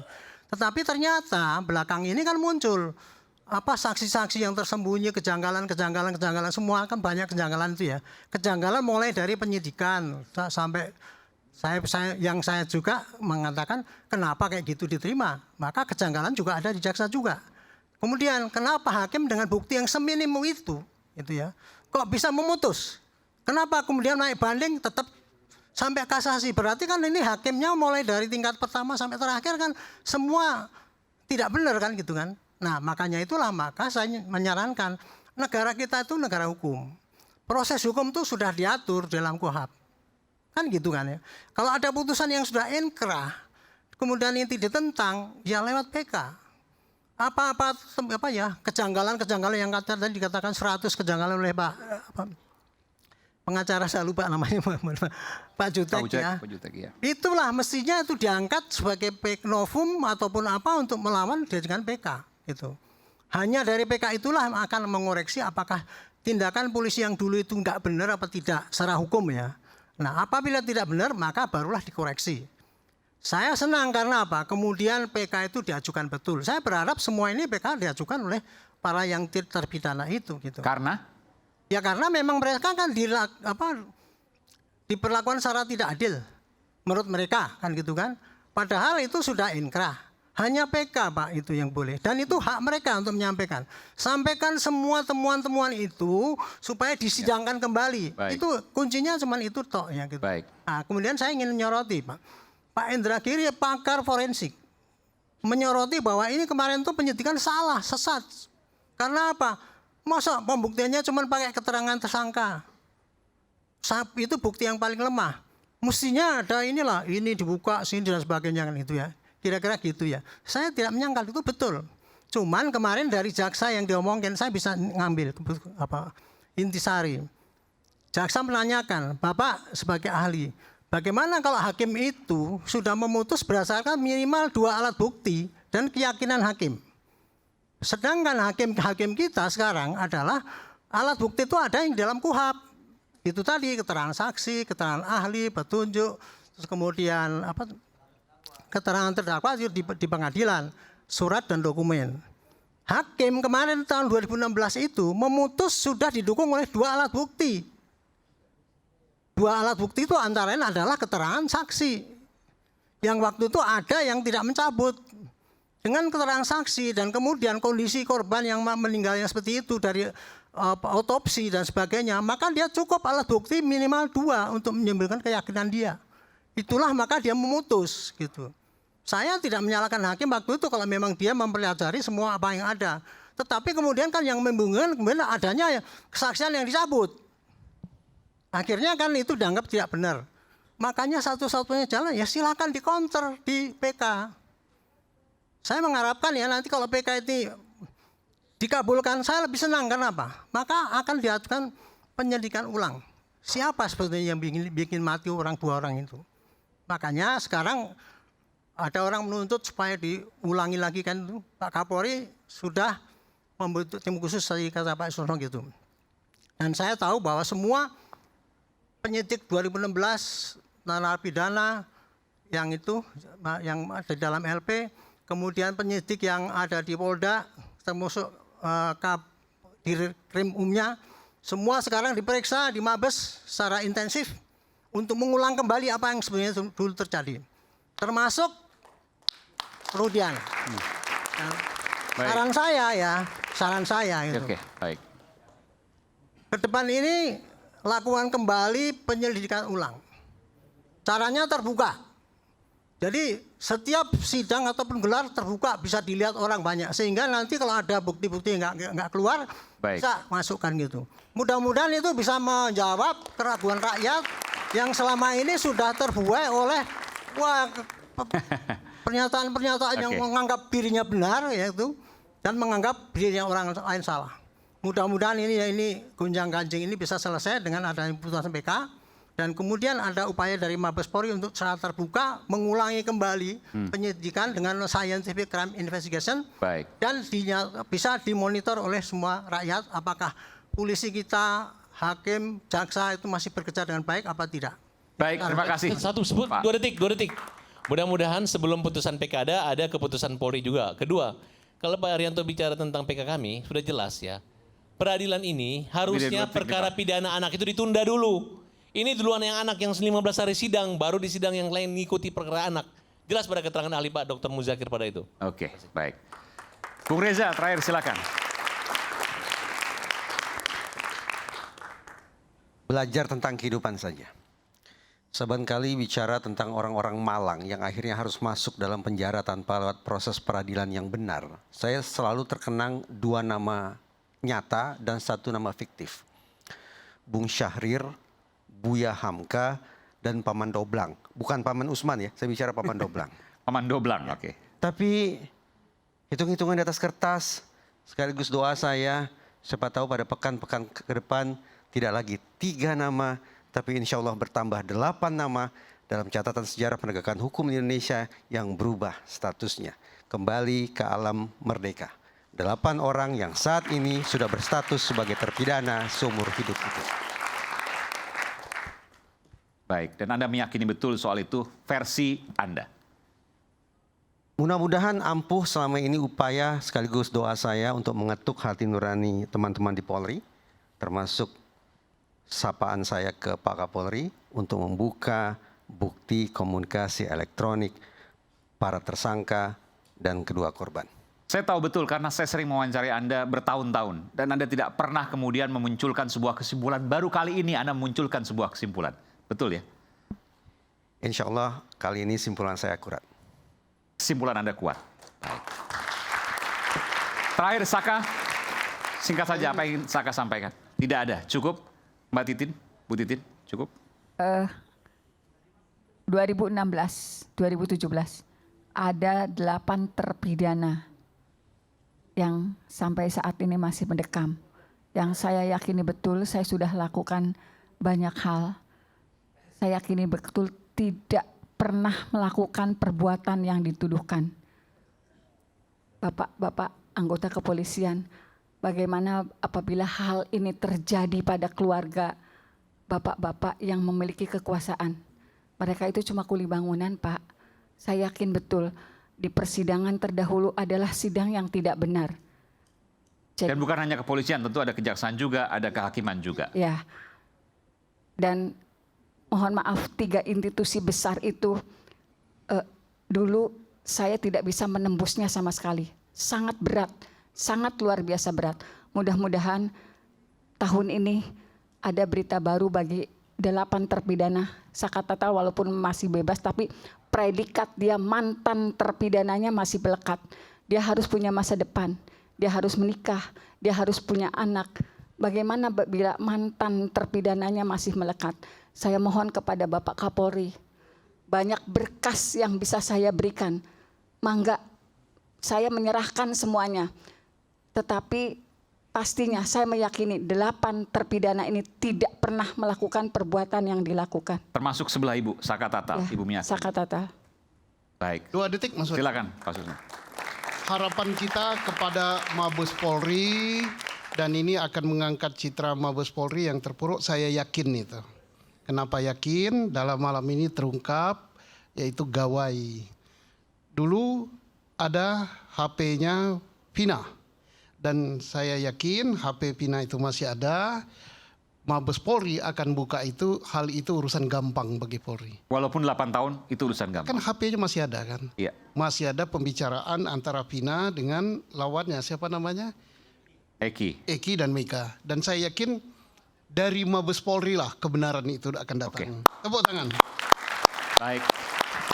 Ini sudah 11 pekan rakyat bersuara mengawal kasus kematian Vina dan Eki tanpa jeda, tanpa henti. Saya ulangi ya, lebih dari 10 pekan. Para tim pembela yang berperkara, ahli hingga saksi kunci bersuara di panggung ini. Dan hingga saat ini kita tunggu musabab kematian Vina dan Eki.